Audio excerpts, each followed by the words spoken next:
Aku disiram air panas oleh suami saat merawat anakku yang sakit, dituduh tak peduli, aku bersumpah membalas. Fajar belum benar-benar pecah di ufuk timur, namun Laras sudah harus berperang dengan rasa kantuk yang menggelayuti pelupuk matanya.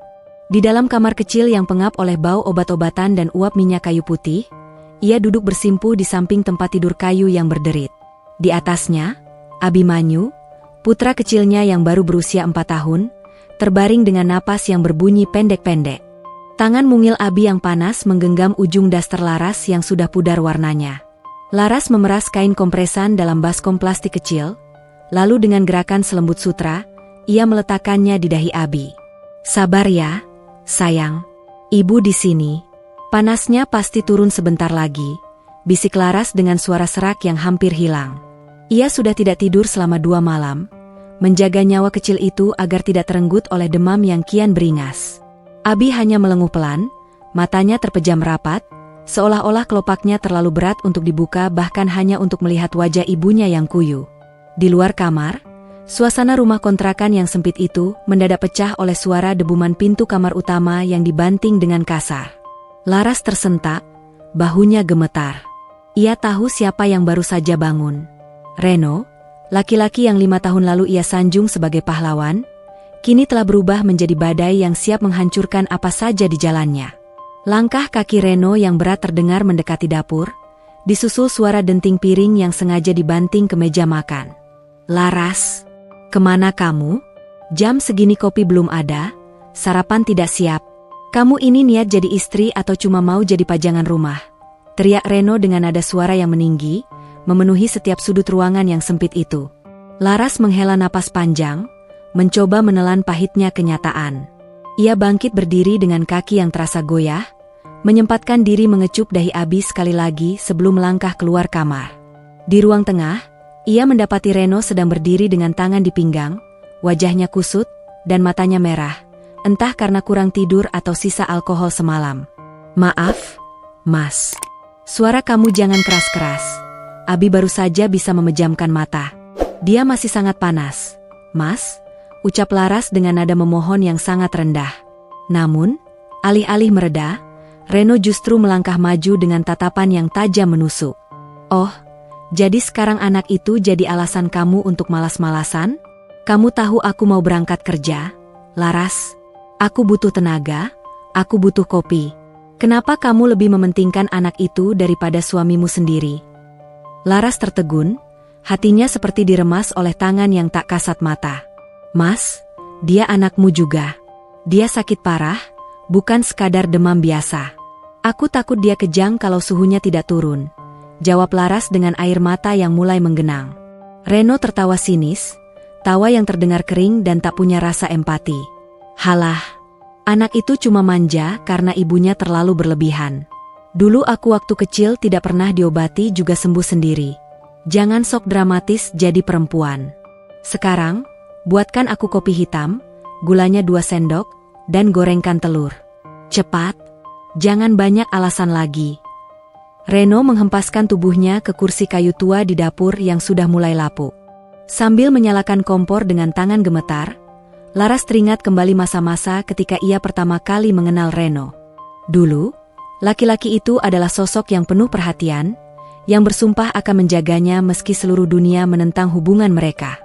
Laras, yang lahir di tengah gelimang harta keluarga Mahendra, rela meninggalkan kemewahan, mencopot mahkota putri mahkotanya, dan memutus hubungan dengan ayahnya demi cinta yang ia kira sejati. Namun, setelah 5 tahun berlalu, cinta itu ternyata hanya sebuah topeng yang kini telah retak dan menampilkan wajah aslinya. Seorang pria temperamental yang merasa paling berkuasa di atas penderitaan istrinya. Ini kopinya, Mas, ujar Laras pelan sambil meletakkan cangkir di atas meja. Tangannya tak sengaja sedikit menyenggol tangan Reno. Reno langsung menarik tangannya seolah-olah baru saja tersentuh benda menjijikan. Pelan sedikit bisa tidak? Kamu itu kasar sekali kalau jadi istri.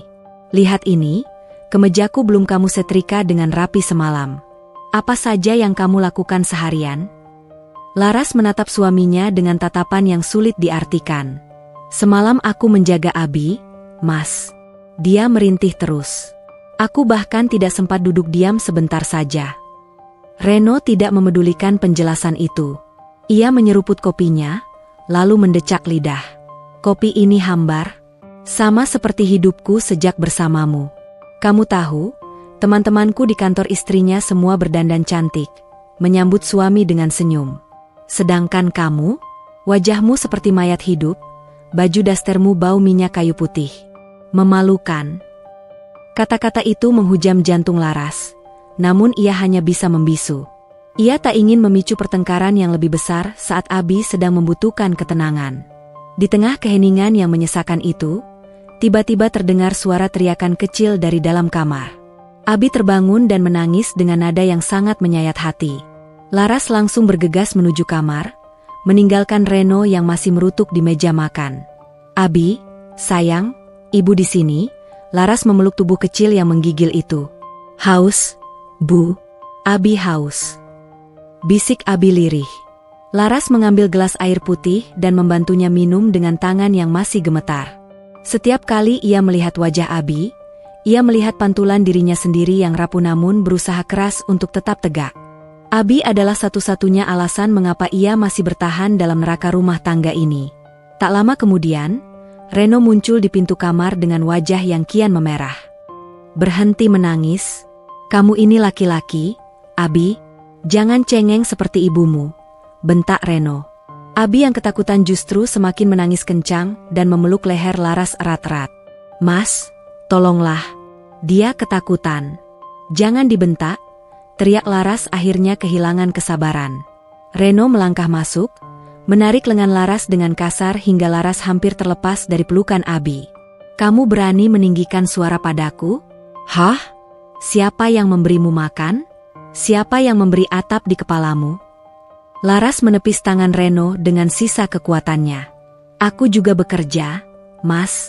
Aku berjualan kain secara mandiri. Semua uangnya aku berikan padamu. Jangan merasa kamu yang membiayai semuanya sendirian. Reno terdiam sejenak, matanya berkilat penuh amarah yang tertahan. Oh, jadi kamu mulai menghitung-hitung jasa? Bagus. Kalau begitu, urus anakmu ini sendiri. Jangan minta bantuan apapun dariku hari ini. Ingat itu. Reno berbalik dan keluar rumah, membanting pintu depan hingga debu-debu dari langit-langit rumah berjatuhan. Laras jatuh terduduk di lantai samping tempat tidur Abi. Ia menangis tanpa suara, membiarkan air matanya membasahi lantai semen yang dingin.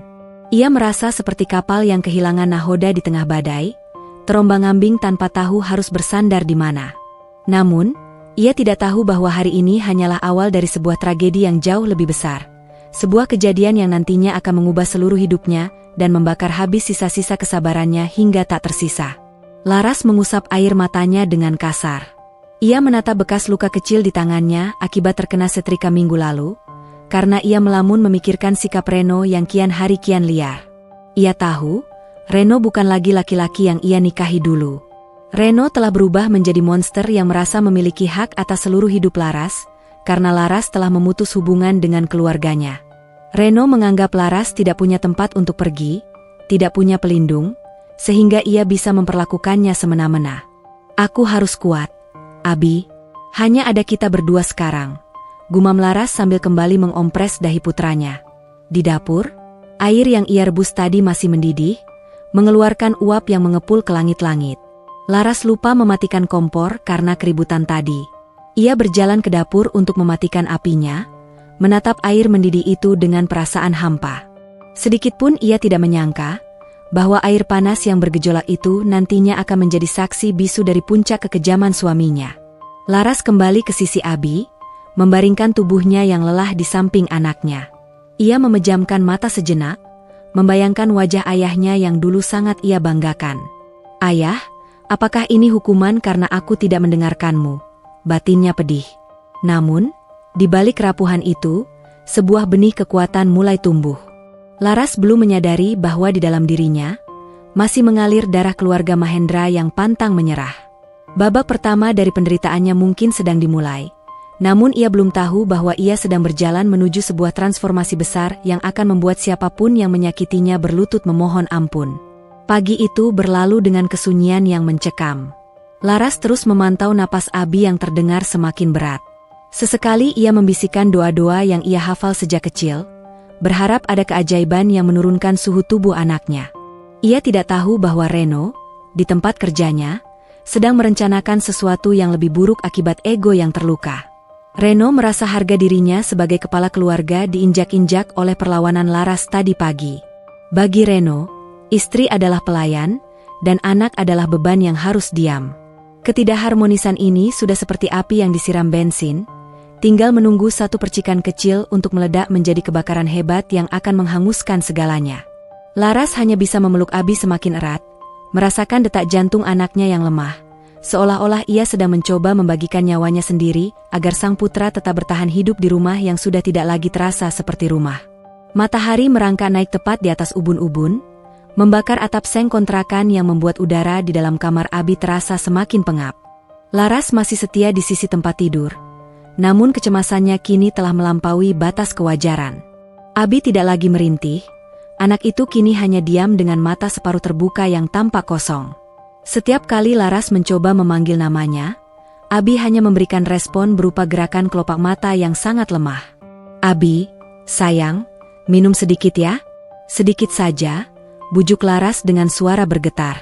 Ia mencoba meneteskan air ke bibir Abi yang pecah-pecah dan memutih, namun air itu justru mengalir keluar dari sudut bibirnya, tak sanggup tertelan. Ketakutan hebat mulai mencengkeram dada Laras. Ini bukan lagi sekadar demam, ini adalah tanda-tanda tubuh kecil itu mulai menyerah. Laras bergegas menuju meja kecil tempat Reno biasa meletakkan kunci cadangan dan dompetnya. Ia berharap suaminya meninggalkan sedikit uang tunai, atau setidaknya kartu asuransi kesehatan yang selama ini katanya selalu dibayar tiap bulan. Jemari Laras mengaduk isi laci dengan kalap, hingga ia menemukan sebuah map coklat yang terselip di bawah tumpukan koran lama. Dengan tangan gemetar, ia membukanya. Bukannya kartu asuransi, Laras justru menemukan lembaran-lembaran kertas dengan stempel merah bertuliskan, "Peringatan terakhir."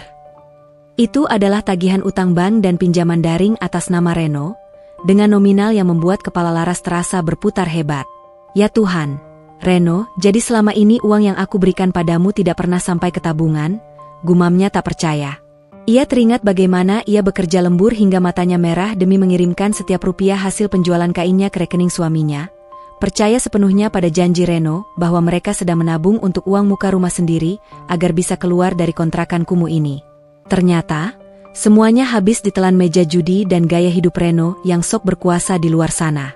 Laras meraih ponselnya yang layarnya sudah retak, mencoba menghubungi nomor Reno untuk kesekian kalinya. Nada sambung terdengar, namun segera diputus sepihak. Laras mencoba lagi, namun kali ini operator mengatakan nomor tersebut sudah tidak aktif atau dialihkan. "Tegak kamu, Mas. Di saat anakmu butuh dokter, kamu malah lari seperti pengecut," isaknya pedih. Di tengah keputusasaan itu, suara batuk Abi kembali terdengar, kali ini diikuti oleh sentakan-sentakan kecil di tangannya. Laras berlari kembali ke kamar. "Abi, Abi, lihat ibu," teriaknya panik. Tubuh Abi mulai kaku, matanya mendelik ke atas. Abi mengalami kejang demam. Dalam kondisi yang nyaris gila karena panik, Laras menyambar tas selempang kecilnya. Ia tidak punya pilihan lain. Ia harus membawa Abi ke klinik terdekat, meski ia harus mengemis di depan pintu rumah sakit. Saat ia sedang berusaha menggendong Abi yang tubuhnya masih menyentak-nyentak, pintu depan terbuka dengan kasar. Reno melangkah masuk dengan langkah gontai, wajahnya tampak lebih gelap dari pagi tadi. Aroma alkohol kini tercium lebih tajam, bercampur dengan bau keringat yang asam. Reno menatap Laras dengan pandangan menghina. "Kenapa rumah masih berantakan? Kenapa kamu belum masak untuk makan siangku?" tanya Reno tanpa dosa, suaranya terdengar berat dan tidak stabil. Laras berdiri mematung di ambang pintu kamar, mendekap Abi erat-erat ke dadanya. "Mas, syukurlah kamu pulang. Cepat, Mas." Abi kejang. "Kita harus bawa dia ke klinik sekarang juga. Aku tidak punya uang sepeser pun, semuanya ada di kamu, kan?" pinta Laras dengan nada yang memelas sekaligus mendesak. Reno bukannya mendekat untuk memeriksa kondisi anaknya, ia justru bersandar di kosen pintu dapur sambil tertawa hambar. "Lagi-lagi soal anak itu. Kamu tahu tidak, Laras? Aku baru saja kehilangan segalanya di kantor, karena pikiranku terganggu oleh rengekanmu pagi tadi. Gara-gara kamu dan anak cengeng ini, fokusku hilang, dan sekarang kamu malah menuntut uang. Mas, ini bukan soal uang atau kantor.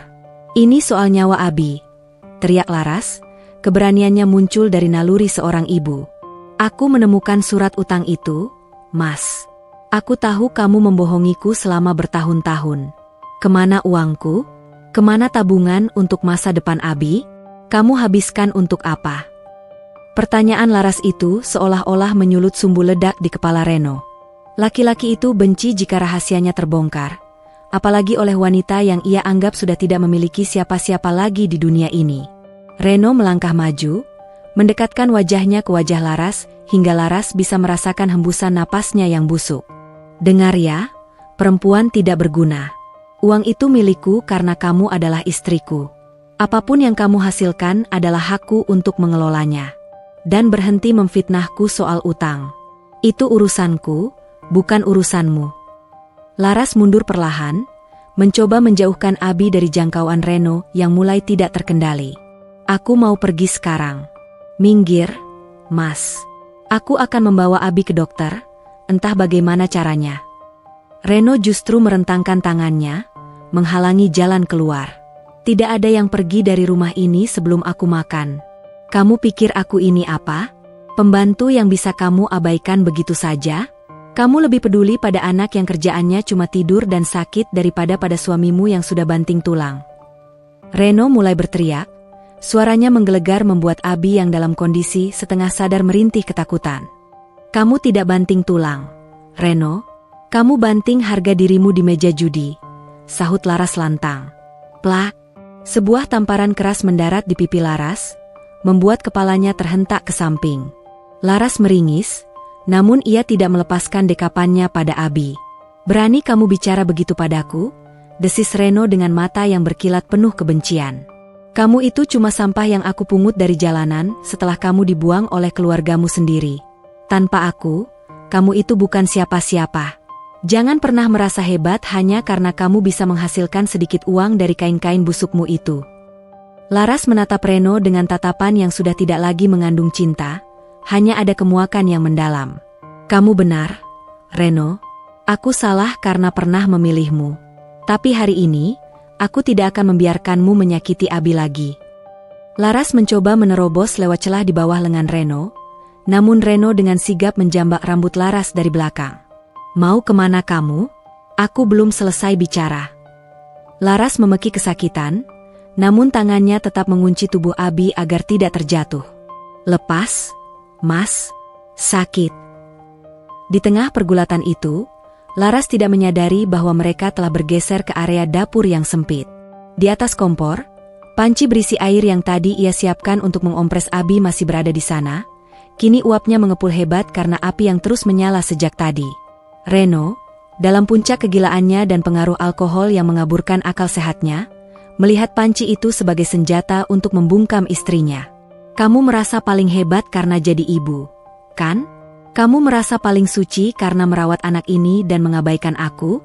Mari kita lihat sejauh mana pengabdianmu. Reno melepaskan jambakannya dan tangannya bergerak menuju gagang panci yang panas itu. Laras melihat gerakan itu, instingnya mengatakan sesuatu yang mengerikan akan terjadi. Ia mencoba berputar, membelakangi Reno agar tubuh Abi tetap terlindungi oleh punggungnya. Ia merunduk, memeluk Abi sedalam mungkin, menyembunyikan kepala kecil itu di bawah dagunya. Mas, jangan. Apa yang kamu lakukan? Teriak Laras ketakutan. Namun, Reno sudah gelap mata. Ego yang terluka dan rasa iri pada perhatian yang diberikan Laras kepada Abi telah mengubahnya menjadi iblis. Dengan satu sentakan kasar, Reno mengangkat panci berisi air mendidih itu tinggi-tinggi. Ini pelajaran buat istri yang tidak tahu cara menghargai suaminya. Suasana seakan melambat bagi Laras. Ia mendengar suara air yang berguncang di dalam logam. Ia merasakan hawa panas yang mendekat ke arahnya. Ia tahu ia bisa saja lari. Namun jika ia lari, air itu mungkin akan mengenai Abi. Maka, ia memejamkan mata rapat-rapat, menggertakkan giginya, dan mempersiapkan dirinya untuk hal terburuk. Tuhan, lindungi Abi, batinnya pasrah. Detik berikutnya, Suara biur yang mengerikan terdengar, diikuti oleh bunyi kulit yang melepuh terkena panas yang ekstrim. Jeritan Laras meledak, memenuhi rumah kontrakan itu, menembus dinding-dinding kayu yang rapuh hingga terdengar oleh tetangga di luar. Rasa panas itu bukan sekadar perih, melainkan sensasi seperti ribuan jarum api yang ditancapkan sekaligus ke punggungnya. Air mendidih itu mengalir di balik pakaiannya, menguliti dagingnya dalam sekejap. Laras jatuh bertumpu pada lututnya, namun keajaiban cinta seorang ibu terjadi di sana. Meski ia sedang meregang nyawa karena rasa sakit yang tak terbayangkan, tangannya tetap mendekap Abi dengan sangat lembut, memastikan tak setetes pun air panas itu mengenai kulit putranya. Abi yang terkejut karena jeritan ibunya mulai menangis kencang, suaranya pecah di tengah suasana yang mencekam itu. Reno tertegun berdiri di sana, panci kosong masih di tangannya. Uap putih tipis masih mengepul dari punggung Laras yang kini bajunya mulai berubah warna menjadi merah gelap karena rembesan darah dan cairan dari luka bakar yang parah. Melihat apa yang telah ia lakukan, Reno mendadak tersadar. Namun, alih-alih rasa sesal, yang muncul justru rasa takut akan konsekuensi perbuatannya. Ia melihat Laras yang masih bersimpuh, bahunya gemetar hebat, dan suara napasnya terdengar seperti orang yang sedang tenggelam. Laras perlahan memutar kepalanya, menatap Reno dengan satu mata yang masih bisa terbuka. Di dalam mata itu, tidak ada lagi air mata kesedihan. Yang ada hanyalah kobaran api amarah yang jauh lebih panas daripada air yang baru saja menyiramnya. Ingat hari ini, Reno. Suara Laras terdengar dingin, bergetar namun tajam seperti sembilu. Sumpahku tidak akan pernah luntur. Setiap inci kulitku yang terbakar hari ini, akan menjadi saksi kehancuranmu kelak. Kamu akan memohon agar aku membunuhmu, karena hidupmu akan jauh lebih menyiksa daripada rasa panas ini. Reno mundur selangkah, rasa ngeri mulai merayap di punggungnya saat melihat tatapan istrinya. Laras tidak tampak seperti wanita yang kalah. Ia tampak seperti naga yang baru saja terbangun dari tidur panjangnya.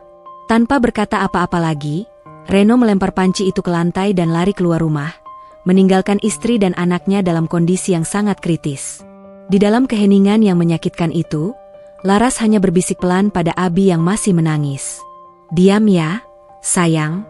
Ibu akan bawa kita pulang. Kita tidak akan pernah kembali ke neraka ini lagi.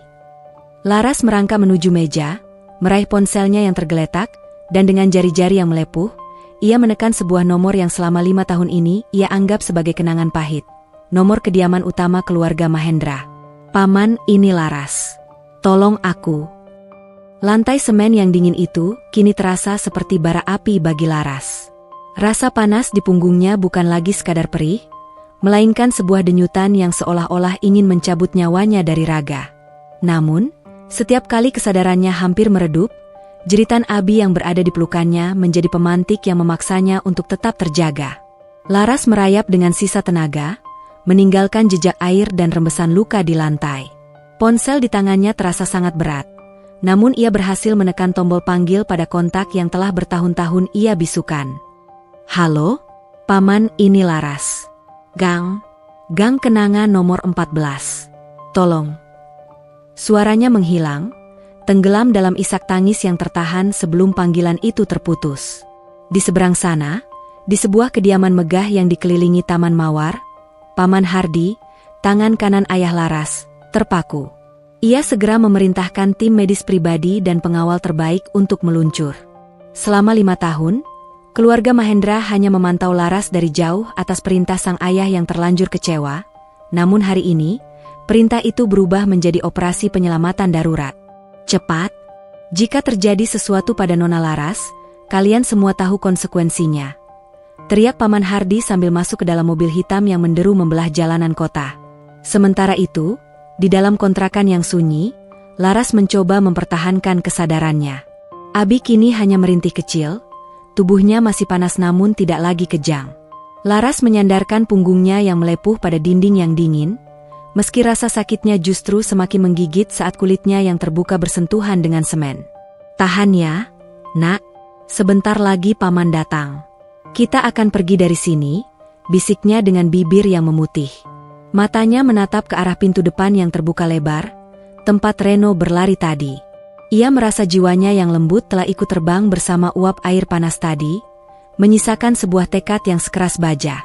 Tak lama kemudian, suara deru mobil-mobil mewah terdengar berhenti tepat di depan gang sempit itu. Penduduk sekitar keluar rumah dengan wajah heran, melihat iring-iringan mobil hitam yang tampak sangat kontras dengan lingkungan kumuh tersebut. Paman Hardi berlari paling depan, diikuti dua petugas medis yang membawa tandu lipat. Saat mereka mendobrak masuk, pemandangan di dalam rumah itu membuat Paman Hardi nyaris jatuh terduduk. Laras, putri dari salah satu orang terkaya di negeri ini, terduduk bersimbah peluh dan darah, mendekap seorang anak kecil di rumah yang lebih mirip gudang. Nona Laras. Ya Tuhan. Paman Hardi mendekat dengan wajah pucat pasi. Laras mendongak, matanya yang sayu menatap tajam. Paman, selamatkan Abi dulu. Tolong dia, ucap Laras pelan namun tegas. Petugas medis segera mengambil Abi dari pelukan Laras. Salah satu perawat mencoba memeriksa punggung Laras, namun ia terpekik pelan melihat baju yang sudah menyatu dengan kulit yang melepuh. Hati-hati, Nona. Ini luka bakar tingkat 2 hampir tingkat 3. Kita harus segera membawa Anda ke pusat dekontaminasi, ujar perawat itu dengan tangan gemetar. Laras membiarkan dirinya diangkat ke atas tandu. Saat ia melewati ambang pintu rumah itu, ia melihat kerumunan tetangga yang menatapnya dengan iba. Laras tidak menunduk. Ia justru mendongakkan kepala, membiarkan semua orang melihat bahwa meski ia terluka, ia tidak hancur. Paman, panggil Laras saat ia hendak dimasukkan ke dalam ambulans pribadi. Paman Hardi mendekat. Iya, Nona. Laras mencengkeram lengan jas pamannya dengan kuat. Jangan beritahu ayah seberapa parah ini sampai aku bisa bicara sendiri dengannya.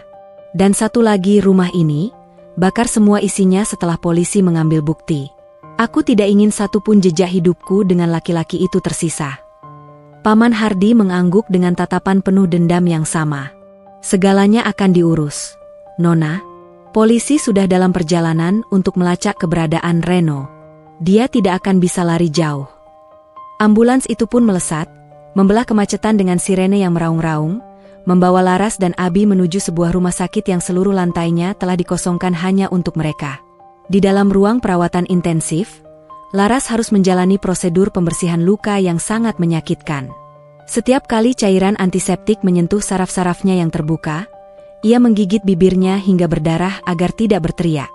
Ia tidak ingin suaranya terdengar lemah di hadapan para perawat. Di dalam kepalanya, ia justru memutar kembali kata-kata Reno, "Kamu itu cuma sampah yang aku pungut dari jalanan." Kita lihat saja, Reno, batin Laras. Siapa yang sebenarnya sampah di sini? Setelah beberapa jam, kondisi Abi dinyatakan stabil. Anak itu hanya mengalami dehidrasi berat dan demam tinggi akibat infeksi telinga yang tidak terobati, namun untungnya ia tidak terkena siraman air panas sedikit pun. Laras menghela napas lega saat mendengar kabar itu, melalui Paman Hardi yang masuk ke ruangannya. Laras sendiri kini terbaring tengkurap dengan seluruh punggung terbalut perban putih tebal. Abi sudah tidur. Nona, dia berada di kamar sebelah dengan penjagaan ketat, lapor Paman Hardi. Bagus, jawab Laras singkat. Sekarang, berikan aku laporan tentang keuangan Reno. Aku ingin tahu kemana perginya uang yang selama ini aku kirimkan kepadanya. Paman Hardi membuka sebuah tablet dan menunjukkan beberapa grafik serta catatan transaksi.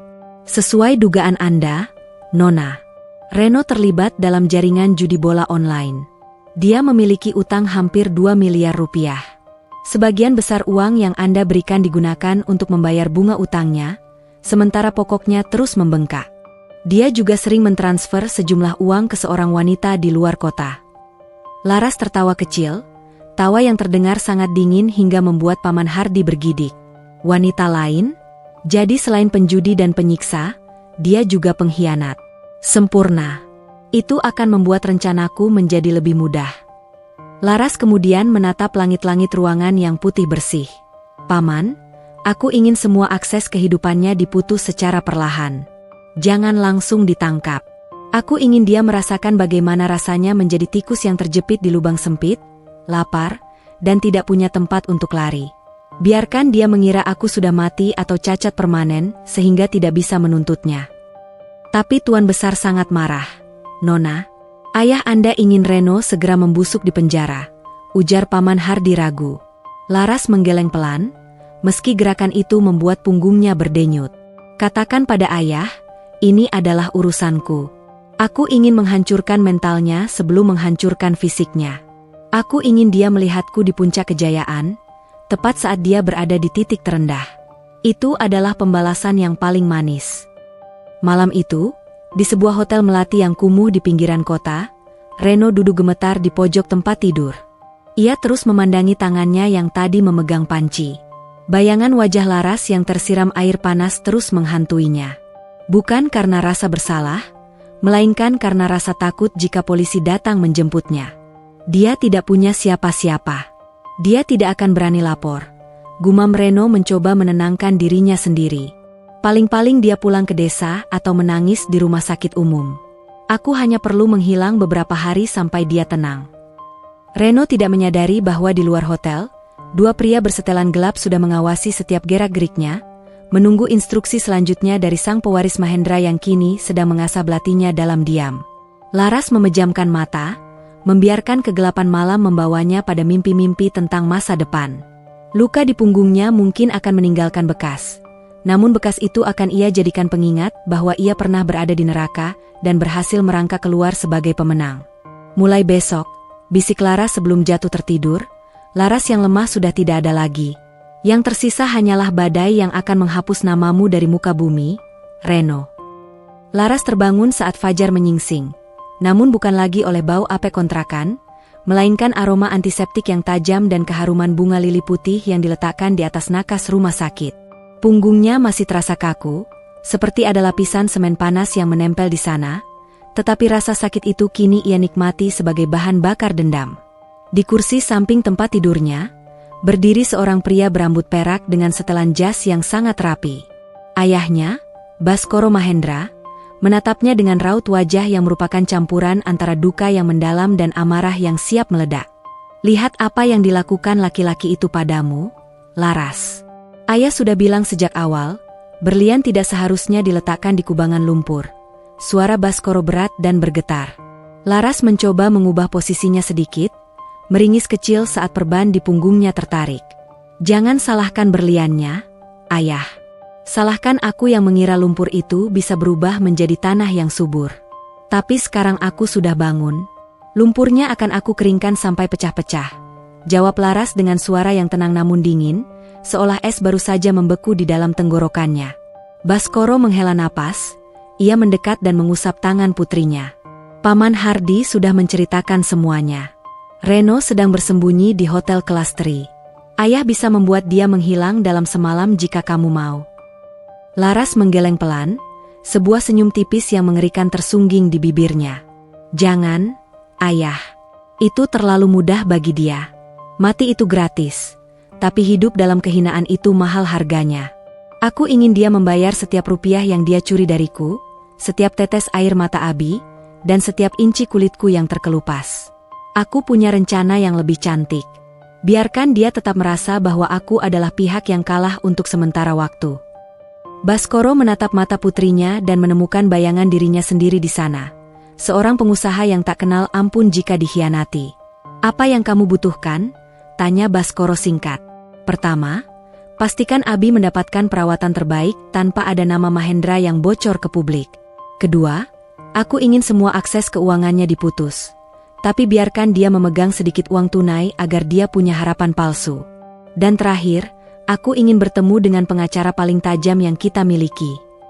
Di sisi lain kota, Reno terbangun dengan keringat dingin yang membasahi kaosnya. Kamar hotel melati itu terasa sangat sempit dan berbau pesing. Ia merogoh sakunya, mengeluarkan dompet yang isinya hanya tinggal beberapa lembar uang ratusan ribu. Sial, si Laras itu benar-benar menyusahkan. Gara-gara dia, aku tidak bisa pulang ke rumah, gerutunya sambil menyalakan rokok.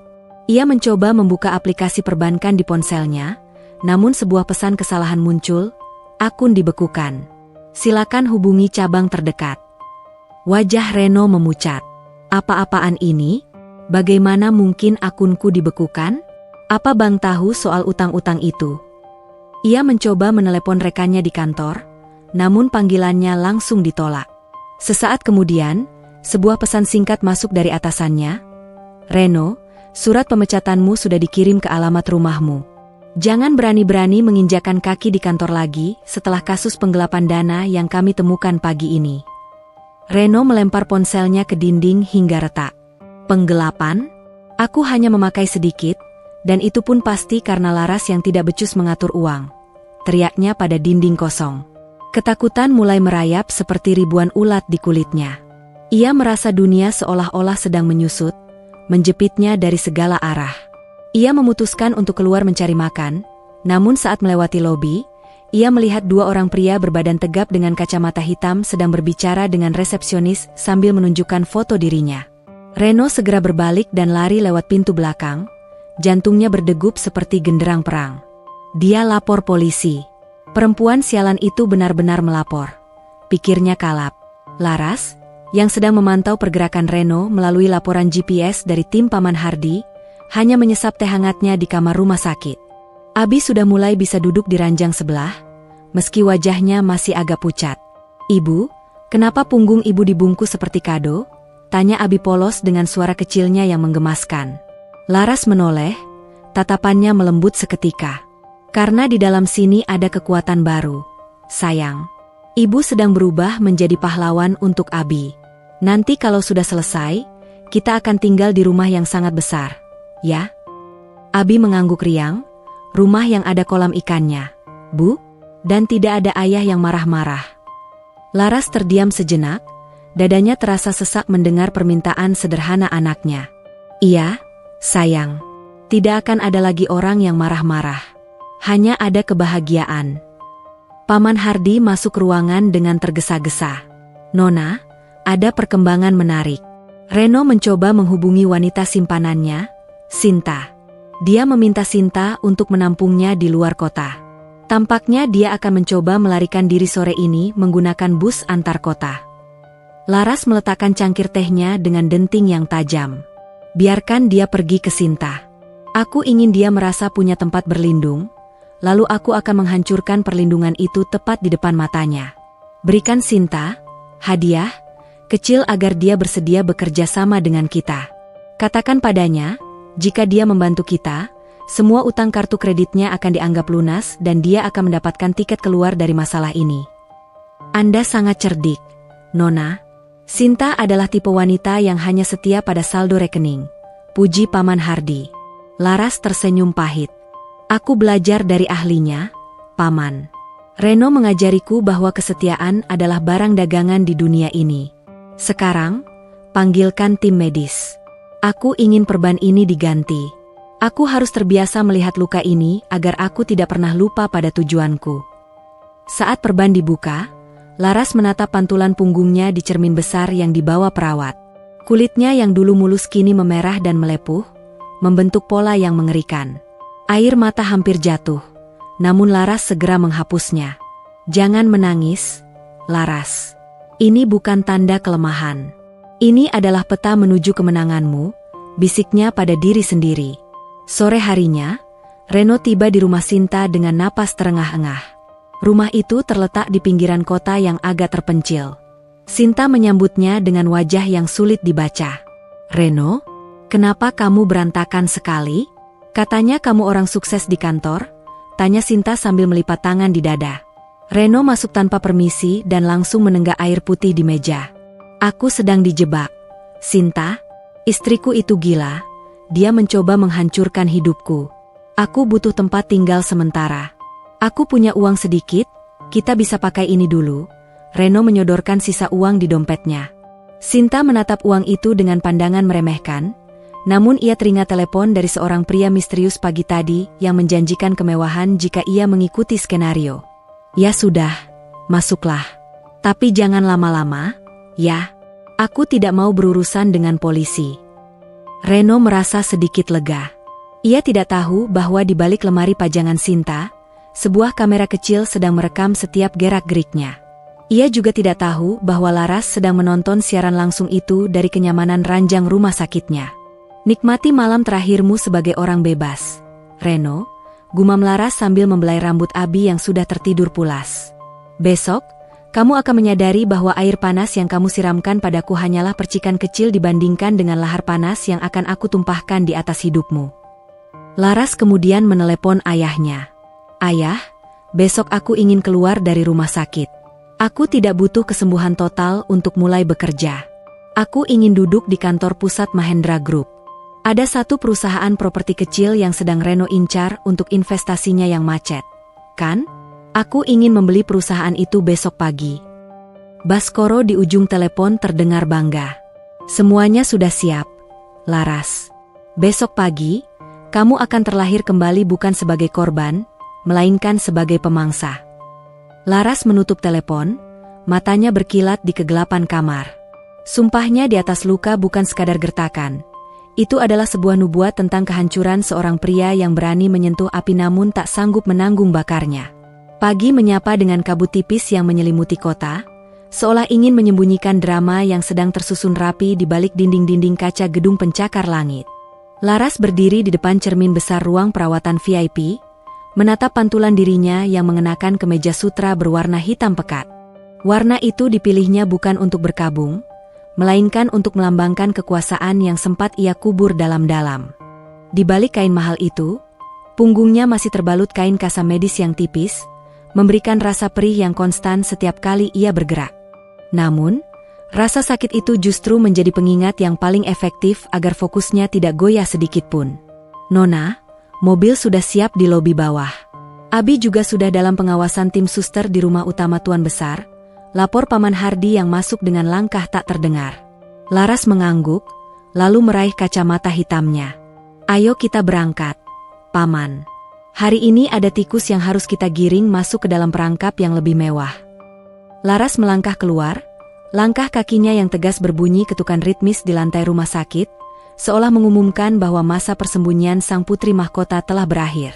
Di sebuah rumah petak yang jauh dari kemewahan, Reno terbangun dengan leher kaku. Ia menatap Sinta yang sedang asyik memoles kuku kakinya sambil mendengarkan musik dari ponsel baru yang tampak sangat mahal. Reno merasa ada yang aneh. Namun ia terlalu pengecut untuk bertanya. Sinta, kamu ada uang tidak? Aku butuh untuk membayar cicilan motor yang nunggak. Kalau motor itu ditarik, aku tidak bisa lari kemana-mana. Pinta Reno dengan suara yang serak. Sinta menoleh, senyumnya tampak manis namun matanya tetap dingin. Tenang saja, Reno. Hari ini ada tawaran kerja sampingan untukmu. Temanku bilang ada sebuah perusahaan properti yang butuh tenaga pengawas lapangan darurat. Gajinya besar, bisa dibayar harian. Kamu mau? Mata Reno berbinar. Tentu saja. Di mana lokasinya? Sinta memberikan sebuah alamat di kawasan bisnis elit. Datang saja ke sana jam 10 pagi. Bilang saja kamu utusan dari Sinta. Mereka sedang butuh orang yang tidak banyak tanya. Reno segera bersiap. Ia meminjam kemeja milik mantan pacar Sinta yang tertinggal, mencoba tampil serapi mungkin meski hatinya dipenuhi kegelisahan. Ia merasa keberuntungan mulai berpihak padanya lagi. Begitu aku dapat uang ini, aku akan pergi jauh. Persetan dengan Laras dan anak itu, gumamnya dalam hati sambil menyisir rambutnya yang berminyak. Tepat pukul 10, Reno tiba di depan gedung tinggi berlabel Mahendra Property Holdings. Ia merasa kecil di depan kemegahan gedung itu, namun ia membusungkan dada, mencoba menutupi rasa minder dengan kesombongan yang masih tersisa. Di lobi, seorang resepsionis cantik menyambutnya dengan senyum profesional. Nama saya Reno, saya diminta Sinta untuk bertemu bagian operasional, ujarnya dengan nada yang dibuat-buat agar terdengar berwibawa. Resepsionis itu memeriksa daftar di layar komputer. Ah, benar. Anda diminta langsung menuju lantai 25, ruang rapat utama. Direktur kami sendiri yang ingin mewawancarai Anda. Reno terkejut. Direktur? Untuk posisi pengawas lapangan? Ia merasa sangat bangga. Mungkin kemampuannya selama ini memang luar biasa hingga direktur perusahaan sebesar ini tertarik padanya. Di dalam lift yang berdinding cermin, ia merapikan kerah bajunya berkali-kali. Namun, saat pintu lift terbuka di lantai 25, suasana mendadak terasa dingin. Ruangan itu sangat sunyi, hanya ada suara sepatu Reno yang beradu dengan lantai marmer yang mengkilap. Seorang sekretaris pria membukakan pintu kayu jati yang besar. Silakan masuk, Pak Reno. Beliau sudah menunggu. Reno melangkah masuk ke dalam ruangan yang sangat luas dengan pemandangan seluruh kota dari dinding kaca. Di ujung meja rapat yang panjang, seorang wanita duduk membelakanginya, menatap keluar jendela. Rambut hitam panjang wanita itu tertata rapi, dan bahunya tampak tegak. "Selamat pagi, Bu. Saya Reno, yang dikirim oleh Sinta," ucap Reno dengan suara yang sedikit bergetar. Wanita itu tidak langsung menjawab. Ia memutar kursi kerjanya perlahan-lahan. Saat wajah wanita itu mulai terlihat, jantung Reno seolah berhenti berdetak. Dunia di sekitarnya mendadak sunyi, hanya ada suara deru AC yang terdengar seperti badai di telinganya. "Selamat pagi, suamiku. Senang melihatmu tepat waktu," ucap Laras dengan nada yang sangat santai, namun penuh dengan racun yang mematikan. Reno mundur 2 langkah, punggungnya menabrak pintu yang baru saja tertutup rapat. Laras? Bagaimana? Kenapa kamu ada di sini?" gagapnya. Wajahnya memucat seketika, keringat dingin mulai membanjiri pelipisnya. Ia menatap Laras dari ujung kepala sampai ujung kaki. Laras tampak sangat berbeda. Ia bukan lagi wanita berdaster yang ia siram air panas beberapa hari lalu. Ia adalah perwujudan dari kemewahan dan kekuasaan yang tak tersentuh. Laras berdiri, berjalan perlahan mengitari meja rapat yang panjang. "Kamu bertanya kenapa aku di sini? Ini gedung milik ayahku, Reno. Dan perusahaan ini adalah salah satu hadiah kecil yang ia berikan karena aku sudah kembali pulang." Laras berhenti tepat di depan Reno. "Kamu terlihat kacau. Apa Sinta tidak merawatmu dengan baik dengan uang hasil suap dariku?" Reno melebarkan matanya. "Suap? Jadi Sinta dia?" Laras tertawa lembut, sebuah tawa yang membuat bulu kuduk Reno berdiri. "Sinta adalah wanita yang pintar, Reno. Dia tahu mana yang lebih berharga. Seorang buronan penjudi sepertimu, atau uang dari keluarga Mahendra. Dia yang membawamu ke sini, ke sarang singa yang sudah lapar." Reno mencoba mencari pegangan, ia merasa kakinya seperti jeli. "Laras, dengar aku minta maaf soal kejadian itu. Aku hilaf, aku stres karena utang-utang itu. Aku akan tobat, Laras. Kita bisa mulai lagi dari awal, kan? Demi Abi." Laras menampar wajah Reno dengan sangat keras, hingga kepala laki-laki itu terhentak. "Jangan pernah sebut nama anakku dengan mulut kotor itu," bentak Laras, suaranya kini menggelegar penuh amarah. "Kamu membiarkan dia sekarat sementara kamu berjudi. Kamu menyiramku dengan air mendidih saat aku mencoba menyelamatkan nyawanya. Kamu pikir permintaan maaf yang murah ini bisa menghapus luka di punggungku?" Laras menarik kerah ke meja Reno, memaksa laki-laki itu menatap matanya yang berkilat-kilat. "Dengar baik-baik, Reno. Aku tidak memanggilmu ke sini untuk memenjarakanmu. Belum.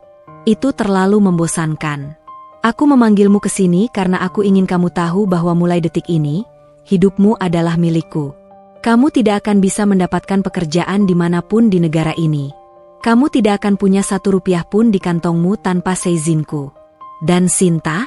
Dia sedang dalam perjalanan ke bandara dengan uang yang aku berikan, meninggalkanmu sendirian di rumah peta itu."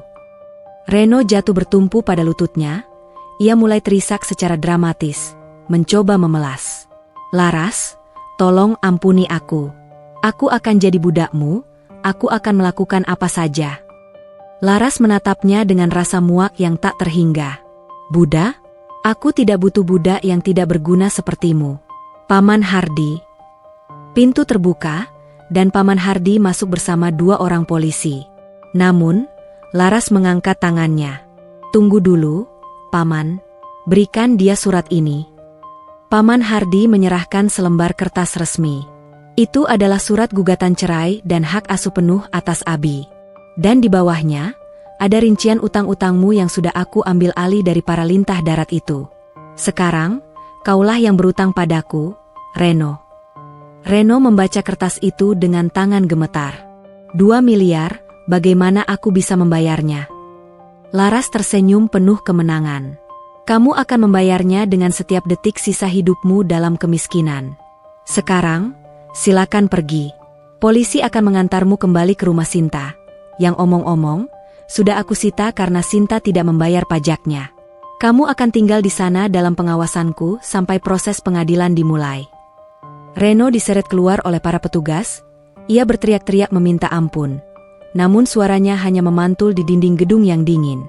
Laras kembali duduk di kursinya, menarik napas panjang untuk menenangkan jantungnya yang berdegup kencang. "Paman," panggil Laras lirih. Paman Hardi mendekat. "Ya, Nona?" Laras menatap tangannya yang masih terasa panas setelah menampar Reno. "Pastikan dia tidak bisa lari. Aku ingin dia merasakan bagaimana rasanya menjadi orang yang tidak punya suara dan tidak punya tempat untuk mengadu. Sama seperti aku saat di rumah itu dulu." "Sudah diatur, Nona.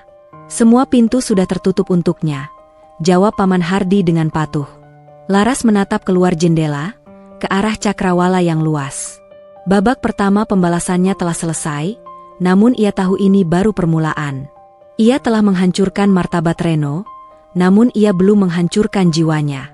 Dan bagi Laras, pembalasan yang sesungguhnya adalah ketika Reno melihatnya bahagia bersama pria lain yang jauh lebih baik. Sementara laki-laki itu hanya bisa menonton dari balik jeruji kemiskinan yang ia buat sendiri. "Ibu akan pulang, Abi," bisik Laras dalam hati. "Ibu sudah membereskan sampahnya." Laras berdiri di balkon kantornya, menatap kerumunan mobil yang tampak seperti semut di bawah sana. Pertemuan dengan Reno tadi pagi menyisakan rasa getir yang aneh di pangkal tenggorokannya, bukan karena rindu, melainkan karena ia menyadari betapa murahnya harga diri seorang pria yang dulu ia puja. "Nona, Dr. Adrian sudah menunggu di ruang tunggu sejak 10 menit yang lalu.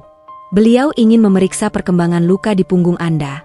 Suara lembut sekretaris barunya, Maya, memecahkan lamunan Laras.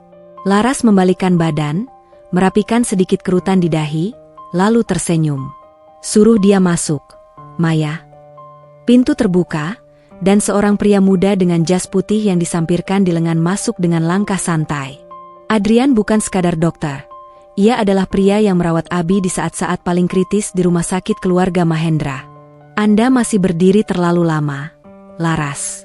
Luka bakar itu butuh istirahat, bukan hanya ambisi," ujar Adrian sambil meletakkan tas medisnya di atas meja marmer. Laras terkekeh kecil, sebuah suara yang jarang terdengar sejak ia kembali ke rumah ayahnya. "Ambisi adalah obat bius terbaik, Dok. Jika saya hanya duduk diam, rasa panas ini justru semakin terasa." Adrian mendekat, matanya menatap Laras dengan tatapan yang sulit diartikan, ada kekaguman sekaligus kekhawatiran yang tulus di sana. "Mari saya periksa. Saya tidak mau Tuan Baskoro memecat saya karena membiarkan putri mahkotanya jatuh pingsan karena infeksi." Laras duduk membelakangi Adrian, membuka kancing atas kemeja hitamnya sedikit untuk memperlihatkan bagian atas perban yang melintang. Saat tangan Adrian yang dingin menyentuh kulit sehat di sekitar luka, Laras sedikit berjengit. "Sakit?" tanya Adrian lembut. "Hanya kaget. Sudah lama tidak ada tangan yang menyentuh saya dengan kelembutan seperti ini," jawab Laras jujur, suaranya nyaris berbisik. "Luka ini mulai mengering, tapi bekasnya akan menetap. Anda tahu itu, kan?" Adrian mengoleskan salep dengan gerakan yang sangat hati-hati, seolah ia sedang menyentuh porselen yang paling mahal di dunia. Laras menatap bayangan mereka di kaca jendela. "Bekas luka ini adalah tato kemenangan saya, Dok. Saya tidak berencana untuk menghilangkannya. Saya ingin setiap kali saya bercermin, saya ingat bahwa saya pernah melewati api dan tidak terbakar menjadi abu." Adrian berhenti sejenak, ia menatap bahu Laras. "Anda wanita yang luar biasa, Laras. Tapi ingat, memaafkan masa lalu bukan berarti membiarkan orang itu kembali, melainkan membiarkan diri Anda sendiri untuk bebas." "Bebas?" Laras menoleh sedikit. "Saya baru akan merasa bebas saat Reno menyadari bahwa dia bukan siapa-siapa tanpa bayang-bayang saya." Sementara itu, di sebuah sudut kota yang kumuh, Reno duduk di pinggir jalan dengan botol air mineral kosong di tangannya. Rumah Sinta yang ia tempati semalam kini benar-benar kosong. Semua barang mewah Sinta telah diangkut, menyisakan debu dan kenangan pahit. Ia mencoba meminjam uang kepada teman-temannya, namun semua nomor mereka seolah sudah memblokirnya. "Sialan, pasti ini kerjaan Laras," teriaknya sambil menendang kaleng bekas. Tiba-tiba, seorang pria bertubuh besar dengan tato di lehernya mendekati Reno. "Heh, Reno." Masih ingat utangmu di tempat judi Koh Alung? Bunga 2 minggu ini sudah lewat. Mau bayar pakai apa? Nyawa? Reno gemetar. Ia mencoba mundur hingga punggungnya menabrak tembok gang yang lembab. Tolong, beri aku waktu 2 hari lagi. Istriku, maksudku, mantan istriku adalah orang kaya sekarang. Aku akan mendapatkan uang darinya. Pria bertato itu tertawa, suara tawa yang terdengar seperti aspal yang digilas truk. Kami tahu siapa istrimu. Kami juga tahu dia yang menyuruh kami menagihmu sekarang. Dia bilang, jangan beri dia ampun. Jadi, jangan harap bisa pakai namanya untuk tameng. Reno terbelalak. Laras benar-benar ingin mengulitinya lewat tangan orang lain. Laras, kamu benar-benar kejam, bisik Reno dengan bibir yang pecah-pecah. Aku tidak punya uang. Ambil saja apa yang tersisa. Pria itu mencengkeram kerah baju Reno, mengangkatnya hingga kaki Reno menggantung. Kami tidak butuh barang rongsokan. Kami ingin kamu kerja. Ada pengiriman barang ilegal keluar pelabuhan malam ini. Kalau kamu mau ikut, utangmu dianggap lunas untuk bulan ini. Tapi kalau kamu gagal, kamu tahu sendiri konsekuensinya. Reno tidak punya pilihan. Ia mengangguk cepat. Aku ikut. Aku akan lakukan apa saja. Di rumah utama Mahendra, Abi sedang bermain dengan robot-robotan barunya di ruang tengah yang sangat luas. Laras baru saja pulang dan langsung memeluk putranya itu. Ibu wangi bunga, ucap Abi sambil menghirup aroma parfum Laras. Dan ibu terlihat cantik, tidak seperti dulu yang selalu menangis. Laras tertegun, hatinya perih mendengar ingatan anaknya yang masih sangat kecil namun begitu tajam. Ibu tidak akan menangis lagi, Abi. Sekarang, hanya akan ada tawa. Tiba-tiba, Paman Hardi masuk ruangan dengan wajah yang sangat serius. Ia membisikkan sesuatu ke telinga Laras. Wajah Laras yang semula lembut seketika berubah menjadi kaku. Apa? Dia terlibat dalam sindikat pelabuhan? Paman Hardi mengangguk. Tampaknya dia sudah sangat putus asa. Dia masuk ke dalam perangkap yang dibuat oleh jaringan penagih utang yang kita arahkan kepadanya. Jika dia tertangkap malam ini, dia tidak hanya akan dipenjara karena KDRT, tapi juga penyelundupan. Laras mengusap rambut Abi, lalu berdiri. Bagus. Biarkan dia masuk semakin dalam. Aku ingin dia merasa bahwa dia punya jalan keluar, lalu tepat saat dia akan mencapai garis finish, tutup semua pintunya. Laras menatap Paman Hardi dengan mata yang tajam. Pastikan polisi pelabuhan sudah bersiap. Tapi jangan tangkap dia sebelum dia membawa barang itu ke atas kapal. Aku ingin hukumannya maksimal. Mengerti, Nona? Jawab Paman Hardi. Laras kemudian kembali menatap Abi yang masih asyik bermain. Di dalam benaknya, ia menyusun potongan-potongan akhir dari rencana besar ini. Ia tidak hanya ingin Reno dipenjara. Ia ingin Reno merasa bahwa kehancurannya adalah akibat dari pilihannya sendiri, bukan hanya karena serangan dari Laras. Ia ingin Reno meratapi kebodohannya seumur hidup. Malam itu, saat hujan mulai turun membasahi bumi, Laras duduk di ruang kerjanya sambil memegang foto pernikahannya dengan Reno yang baru saja ia temukan di saku tas lamanya. Dengan gerakan pelan, ia merobek foto itu menjadi serpihan-serpihan kecil, lalu menjatuhkannya ke dalam tempat sampah. Permainan hampir berakhir, Reno. Dan kamu adalah pecundang yang paling malang dalam sejarah hidupku. Adrian, yang ternyata masih ada di rumah itu untuk memantau kondisi Laras, berdiri di ambang pintu. Anda sedang membuang sampah masa lalu? Tanyanya lembut. Laras menoleh dan tersenyum tulus untuk pertama kalinya hari itu. Saya sedang membersihkan ruangan agar tidak ada lagi bau busuk yang tersisa, Dok. Adrian berjalan mendekat, menawarkan secangkir coklat hangat. Malam ini dingin. Jangan biarkan hati Anda ikut membeku. Anda punya Abi, dan Anda punya masa depan yang sangat cerah di depan sana. Laras menerima cangkir itu, merasakan kehangatannya merambat ke jemarinya. Untuk sesaat, ia merasa bahwa mungkin, setelah badai ini benar-benar reda, akan ada pelangi yang menunggunya, dan mungkin pelangi itu memiliki senyum sehangat pria di depannya ini. Namun, di pelabuhan yang gelap dan berbau garam, Reno sedang mengendap-endap di antara kontainer raksasa, membawa tas hitam berat yang ia pikir adalah tiket kebebasannya. Ia tidak tahu bahwa setiap langkahnya sudah dipantau oleh puluhan mata, dan di kejauhan, sirene polisi sudah siap untuk memecah kesunyian malam.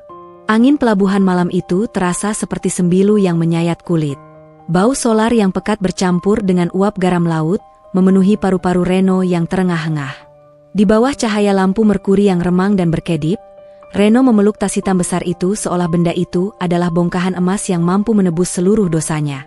Ia tidak tahu bahwa tas itu sebenarnya adalah peti mati bagi kebebasannya. Sedikit lagi, Reno.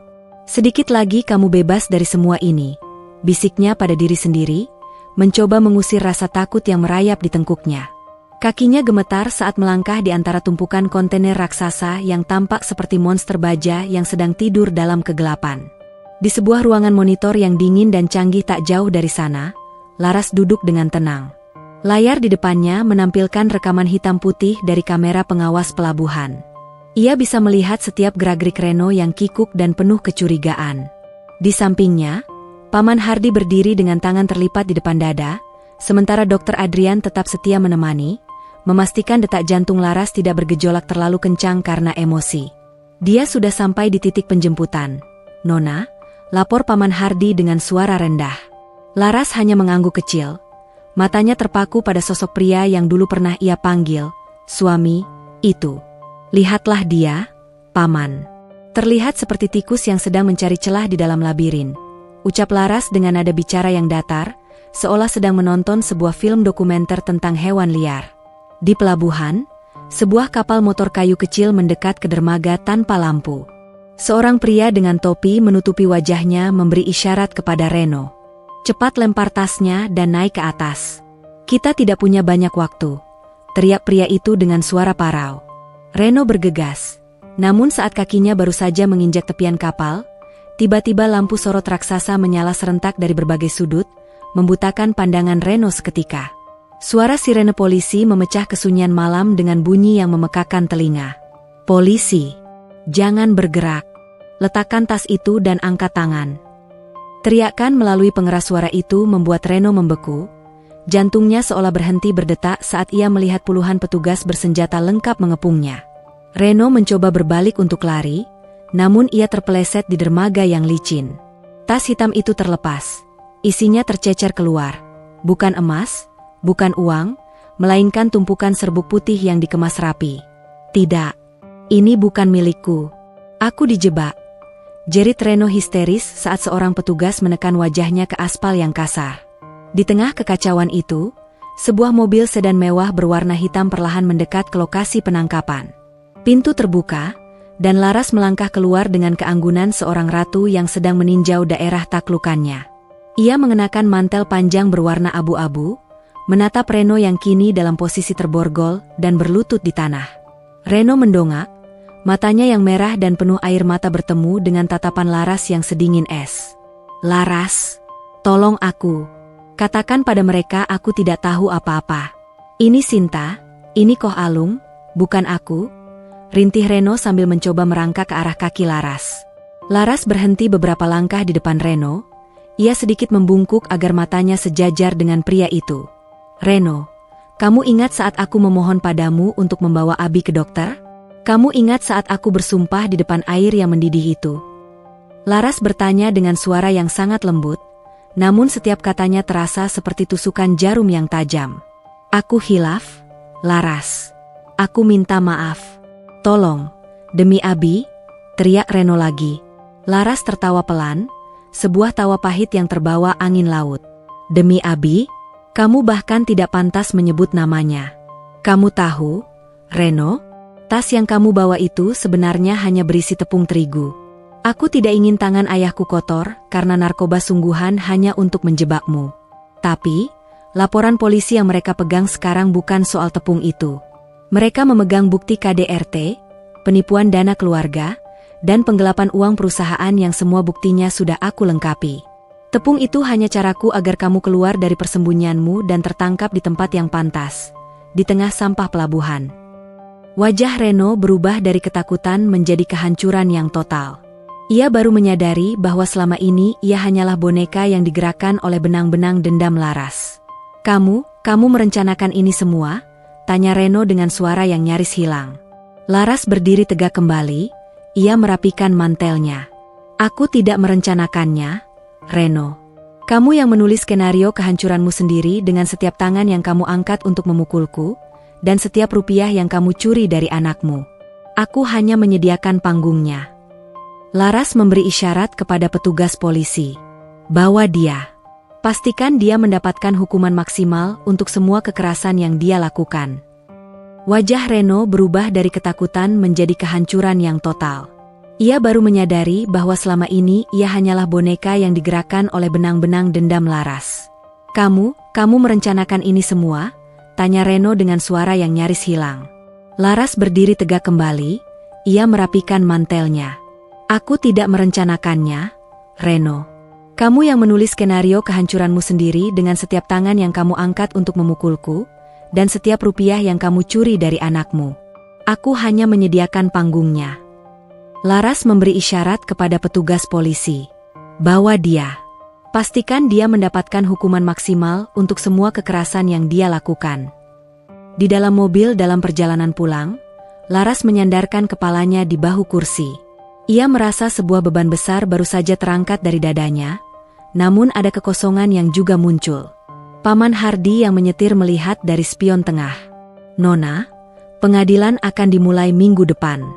Saya sudah menyiapkan tim pengacara terbaik untuk memastikan dia tidak akan pernah mendapatkan remisi.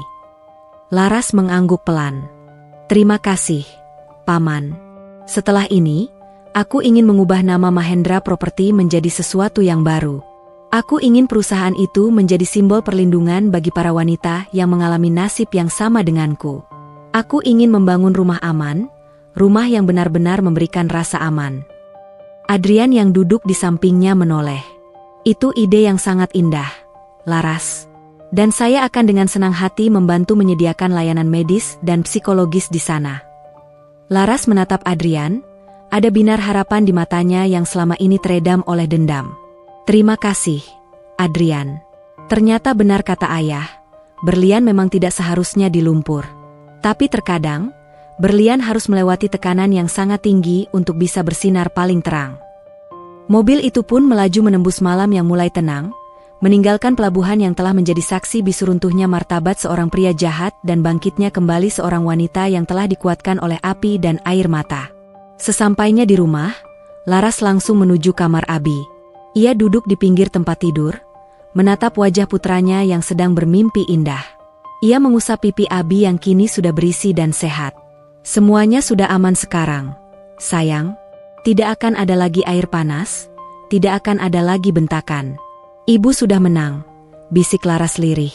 Ia mengecup dahi Abi, lalu bangkit berdiri. Saat ia berjalan menuju kamarnya sendiri, ia melewati cermin besar di koridor. Laras berhenti, ia menatap dirinya sendiri, wanita yang kuat, mandiri, dan kini benar-benar merdeka. Dendam itu memang sudah terbayar. Namun ia tahu bahwa kebahagiaan sejati baru saja akan dimulai. Matahari pagi menyusup malu-malu melalui jendela kaca besar di kantor baru Laras, menyinari meja kayu ek yang kini dipenuhi dengan maket bangunan dan cetak biru. Laras tidak lagi mengenakan warna hitam yang kelam. Hari ini ia memilih setelan berwarna krem yang lembut, seolah ingin menunjukkan bahwa hatinya mulai mencair dari kebekuan dendam. Nama perusahaan di depan lobi pun telah berganti menjadi Laras Asih Foundation. Ini bukan lagi sekadar bisnis properti, melainkan sebuah misi untuk membangun tempat perlindungan bagi perempuan yang hancur oleh badai rumah tangga. Nona, ini adalah draft akhir untuk desain pusat rehabilitasi di pinggiran kota. Kita menggunakan konsep ruang terbuka hijau agar para penyintas merasa tidak terkurung, ujar Paman Hardi sambil meletakkan dokumen di atas meja. Laras meneliti desain itu dengan cermat, jemarinya yang lentik menelusuri garis-garis bangunan. Bagus, Paman. Pastikan setiap kamar memiliki pencahayaan alami yang cukup. Aku tidak ingin mereka merasa gelap seperti yang pernah aku rasakan dulu. Oh, dan bagaimana dengan ruang bermain untuk anak-anaknya? Paman Hardi tersenyum, sudah termasuk, Nona. Area bermainnya berada tepat di tengah-tengah gedung agar para ibu bisa mengawasi anak mereka sambil menjalani terapi. Pintu ruangan terbuka sedikit, dan wajah Dr. Adrian muncul dari balik daun pintu dengan senyum khasnya. Boleh saya mengganggu sebentar? Saya membawa tim medis yang saya janjikan untuk mengisi klinik di yayasan ini, ucap Adrian sambil melangkah masuk. Ia membawa beberapa berkas profil perawat dan psikolog. Laras mendongak, matanya beradu dengan mata Adrian, dan untuk sesaat, keheningan yang nyaman menyelimuti ruangan itu. Tentu saja, Adrian. Kamu selalu tepat waktu saat aku membutuhkan sudut pandang dari sisi kemanusiaan, jawab Laras sembari mempersilakan Adrian duduk. Adrian meletakkan berkas-berkas itu, namun perhatiannya justru teralih pada tangan Laras yang terus-menerus memegang sisi punggungnya. Laras, apakah punggungmu masih terasa perih? Jangan bilang kamu mengabaikan jadwal ganti perban lagi karena terlalu sibuk dengan proyek ini, tegur Adrian dengan nada khawatir yang tulus. Laras tertawa kecil, sebuah tawa yang kini terdengar lebih renyah. Sedikit berdenyut, Dok. Mungkin karena aku terlalu banyak bergerak hari ini. Tapi sungguh, aku merasa jauh lebih sehat secara mental sejak Reno diputus bersalah di sidang pendahuluan kemarin. Berita itu sudah tersebar, Laras. Reno dijatuhi dakwaan berlapis. Dia tidak akan melihat dunia luar untuk waktu yang sangat lama. Adrian bergeser sedikit lebih dekat. Tapi pembalasan terbaikmu bukanlah penjara itu, melainkan bangunan yang sedang kamu rencanakan ini. Kamu mengubah rasa sakitmu menjadi penyembuh bagi orang lain. Itu adalah keajaiban yang jarang saya temui pada pasien-pasien saya. Laras menatap maket di depannya. Aku hanya ingin memastikan tidak ada lagi, Laras, lain yang harus merangkak di lantai dingin hanya untuk meminta bantuan. Adrian. Aku ingin mereka punya tempat untuk berdiri tegak kembali. Di sel tahanan sementara yang lembab dan berbau apak, Reno duduk meringkuk di sudut ruangan. Pakaiannya yang dulu ia banggakan kini compang-camping dan kotor. Tidak ada lagi sombong yang tersisa di wajahnya, hanya ada ketakutan yang mendalam setiap kali pintu sel terbuka. Reno, ada kunjungan untukmu, teriak sipir penjara. Reno segera berdiri dengan harapan di matanya. Laras? Apa Laras datang untuk mencabut laporannya? Pikirnya kalap. Namun, saat ia sampai di ruang kunjungan yang dibatasi kaca tebal, yang ia dapati bukanlah Laras, melainkan Sinta yang berdiri dengan wajah penuh kemenangan. Sinta, tolong aku. Kamu punya uang, kan? Bayar pengacara untukku. Reno memohon sambil menempelkan tangannya di kaca. Sinta justru tertawa sinis. Ia memamerkan tas bermerek yang tersampir di bahunya. Uang? Uang yang aku punya ini adalah uang dari istrimu, Reno. Dia membayarku sangat mahal hanya untuk menonton kehancuranmu. Kamu pikir aku benar-benar mencintaimu? Seorang pecundang yang bahkan tidak bisa menghargai wanita yang memberikan segalanya untukmu. Reno terbelalak. Ia merasa seperti ditampar oleh kenyataan berulang kali. Kamu berkhianat, Sinta? Bukan berkhianat, Reno. Aku hanya memilih pihak yang menang. Dan sekarang, aku datang ke sini hanya untuk mengembalikan kunci rumah petak itu. Pemilik barunya, yang ternyata adalah Paman Hardy, meminta aku menyerahkannya padamu agar kamu tahu bahwa sekarang kamu tidak punya tempat untuk pulang. Bahkan setelah keluar dari sini nanti, Sinta menjatuhkan kunci itu di atas meja kayu di depannya, lalu pergi tanpa menoleh lagi. Reno berteriak histeris, memukul-mukul kaca hingga tangannya berdarah. Namun para petugas segera menyeretnya kembali ke dalam kegelapan selnya. Kembali ke kantor Laras, suasana terasa jauh lebih tenang. Laras dan Adrian baru saja selesai meninjau profil para staf medis. Laras, aku ingin mengajakmu dan Abi makan malam di rumahku besok. Ibuku ingin bertemu dengan wanita luar biasa yang sering aku ceritakan, ujar Adrian dengan nada sedikit gugup. Laras tertegun sejenak. Ini adalah langkah yang lebih dari sekadar hubungan dokter dan pasien. Adrian, apa kamu yakin? Kamu tahu latar belakangku, kamu tahu luka yang aku bawa di punggungku, secara harfiah maupun kiasan. Adrian meraih tangan Laras, menggenggamnya dengan lembut namun mantap. Laras, saya tidak melihat luka itu sebagai aib. Saya melihatnya sebagai bukti bahwa Anda adalah seorang pejuang. Dan Abi, dia butuh sosok yang bisa menunjukkan padanya bahwa tidak semua laki-laki itu seperti ayahnya. Biarkan saya menjadi bagian dari perjalanan kesembuhanmu, bukan hanya sebagai dokter, tapi sebagai pria yang mengagumimu. Laras merasakan kehangatan menjalar di pipinya. Selama bertahun-tahun ia hanya mengenal bentakan dan hinaan, kini kata-kata manis Adrian terasa seperti embun di tengah padang pasir. Baiklah, Adrian. Abi pasti akan senang sekali. Dia terus bertanya kapan, Paman Dokter, akan datang membawakannya robot lagi. Sore itu, Laras mengajak Abi berjalan-jalan di taman depan kantornya yang mulai ditumbuhi bunga-bunga lavender. Abi berlari-lari kecil mengejar kupu-kupu, sementara Laras mengawasinya dari kejauhan. Paman Hardi mendekat dan berdiri di samping Laras. "Nona, saya melihat Anda tersenyum hari ini. Benar-benar tersenyum dari hati. Tuan Besar pasti akan sangat senang melihat ini." Laras mengangguk pelan.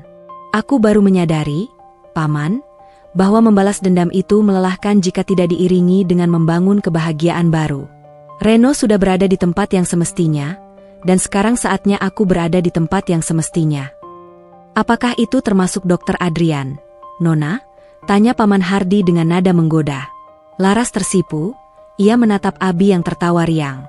"Mungkin, Paman. Mungkin dia adalah kepingan terakhir yang aku butuhkan untuk menutup luka di masa lalu." Paman Hardi menepuk bahu Laras dengan lembut. "Anda berhak mendapatkan semua kebahagiaan ini, Nona. Anda sudah membayar harganya dengan sangat mahal." Di penghujung hari, saat langit berubah warna menjadi jingga keunguan, Laras memeluk Abi erat-erat. Ia menatap bekas luka di punggungnya yang kini sudah tertutup oleh pakaian sutra yang nyaman. Ia tidak lagi merasa air panas itu membakarnya. Ia merasa api itu telah padam, digantikan oleh cahaya baru yang akan membimbingnya menuju masa depan. Di kejauhan, ia melihat mobil Adrian melintas, melambaikan tangan ke arah mereka. Laras membalas lambaian itu dengan senyum paling tulus yang pernah ia miliki. Hidupnya baru saja dimulai kembali, dan kali ini, ia adalah penguasa atas kebahagiaannya sendiri. Gedung pusat Laras Asih Foundation berdiri megah dengan arsitektur yang didominasi kaca bening dan aksen kayu hangat, melambangkan keterbukaan dan kekuatan yang lahir dari alam. Hari ini adalah hari peresmiannya, sebuah momen yang menandai titik balik Laras dari seorang penyintas menjadi seorang penyelamat. Karangan bunga berjajar rapi di sepanjang selasar, namun satu karangan bunga mawar putih tanpa nama menarik perhatian Laras. Di kartu ucapannya tertulis singkat, "Untuk setiap kulit yang baru, ada jiwa yang lebih tangguh." Laras tersenyum tipis. Ia tahu itu dari Adrian. "Nona Laras, tamu-tamu dari Dinas Sosial dan para donatur sudah berkumpul di aula utama. Tuan Besar Baskoro juga sudah hadir," lapor Maya dengan wajah berseri. Laras menarik napas dalam-dalam, merapikan blazer batiknya yang elegan. Di balik pakaian itu, punggungnya sudah jauh lebih membaik, meski sesekali rasa kaku masih menyapa. Namun, rasa sakit fisik itu kini tak lebih dari sekadar bisikan di tengah riuhnya semangat yang ia miliki. Ia melangkah menuju aula, dan saat pintu terbuka, tepuk tangan riuh menyambutnya. Di barisan depan, Baskoro Mahendra berdiri dengan mata berkaca-kaca.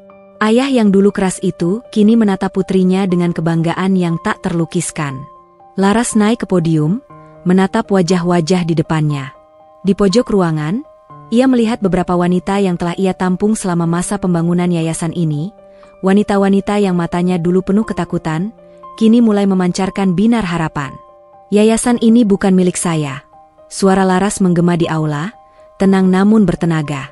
"Ini adalah rumah bagi mereka yang dipaksa bungkam oleh api kekerasan. Saya pernah berada di posisi kalian, merangkak di lantai yang dingin, merasa bahwa dunia telah berakhir saat air mendidih menyentuh kulit saya.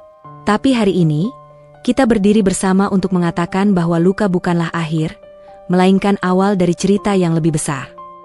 Setelah pidato yang menyentuh itu, acara dilanjutkan dengan peninjauan fasilitas.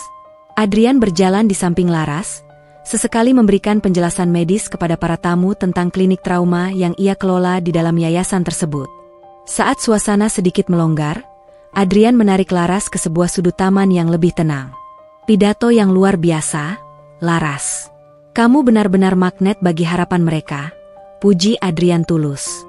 Laras menyandarkan tubuhnya ke pilar kayu, merasa sedikit lelah namun sangat puas. "Terima kasih, Adrian. Tanpa bantuanmu menyusun tim medis, tempat ini hanya akan jadi gedung kosong tanpa nyawa." Adrian menatap Laras dalam diam selama beberapa detik, lalu mengeluarkan sebuah kotak kecil dari saku jasnya. "Laras, aku tahu ini mungkin terasa terlalu cepat bagi dunia, tapi bagiku, setiap detik bersamamu terasa seperti waktu yang memang seharusnya kita miliki. Aku tidak ingin hanya menjadi dokter yang merawat lukamu. Aku ingin menjadi pria yang menjagamu agar tidak ada lagi luka baru yang menghampirimu. Adrian membuka kotak itu, memperlihatkan sebuah cincin sederhana dengan permata kecil yang bersinar lembut. Maukah kamu berjalan bersamaku, bukan sebagai pasien atau rekan kerja, tapi sebagai pendamping hidupku? Jantung Laras berdegup kencang. Ia menatap cincin itu, lalu menatap wajah Adrian yang penuh ketulusan. Bayangan Reno yang penuh amarah sempat melintas kejap, namun segera terhapus oleh kehangatan tangan Adrian yang menggenggam jemarinya. Adrian, aku punya masa lalu yang berat. Bekas luka di punggungku akan selalu ada di sana sebagai pengingat, bisik Laras. Adrian menggeleng, ia membawa tangan Laras ke dadanya. Bekas luka itu adalah peta perjalananmu menuju wanita sehebat sekarang. Aku mencintai petanya, dan aku mencintai pengembaranya. Aku tidak mencari kesempurnaan, Laras. Aku mencari kamu. Laras mengangguk perlahan, air mata bahagia mengalir di pipinya. Iya, Adrian. Aku mau. Namun, di tengah kebahagiaan itu, sebuah kabar kurang menyenangkan datang dari Paman Hardi yang mendekat dengan wajah tegang. Nona, maaf mengganggu. Ada masalah di penjara. Reno, dia melakukan aksi nekat. Dia mencoba melukai dirinya sendiri di sel, agar bisa dibawa ke rumah sakit luar. Laras mengusap air matanya, ekspresinya seketika berubah menjadi waspada. Dia masih mencoba bermain drama? Apa tujuannya, Paman? Paman Hardi menjelaskan bahwa Reno merasa frustrasi karena pengacaranya mengundurkan diri setelah tahu bahwa lawan mereka adalah keluarga Mahendra. Tampaknya dia ingin memancing simpati Anda atau mencari celah untuk melarikan diri saat pemindahan. Laras menatap Adrian, lalu kembali ke Paman Hardi. Jangan biarkan dia dibawa ke rumah sakit umum. Kita punya fasilitas medis di yayasan ini yang sangat ketat penjagaannya. Bukan? Tapi tidak. Itu terlalu berisiko. Paman, katakan pada pihak penjara untuk menggunakan dokter dari kepolisian saja. Jangan beri dia panggung sedikit pun. Katakan padanya melalui petugas, bahwa setiap goresan yang dia buat di tubuhnya sendiri, tidak akan pernah bisa menandingi rasa sakit yang dia berikan padaku. Dia hanya sedang menyiksa dirinya sendiri, dan aku tidak peduli lagi. Reno, di dalam selnya yang pengap, memang sedang mengerang kesakitan setelah sengaja membenturkan kepalanya ke dinding besi. Ia berharap Laras akan datang, merasa iba, atau setidaknya mengirimkan dokter pribadinya. Namun, yang datang hanyalah petugas penjara yang ketus dengan kotak P3K seadanya. Istriku mana? Panggil Laras. Dia harus bertanggung jawab padaku, teriak Reno kalap. Petugas itu tertawa mengejek. Istrimu sedang meresmikan yayasan besar hari ini, Reno. Dia baru saja bertunangan dengan seorang dokter hebat. Kamu hanya sejarah yang ingin dia lupakan. Berhenti bertingkah gila, atau kamu akan dipindahkan ke sel isolasi.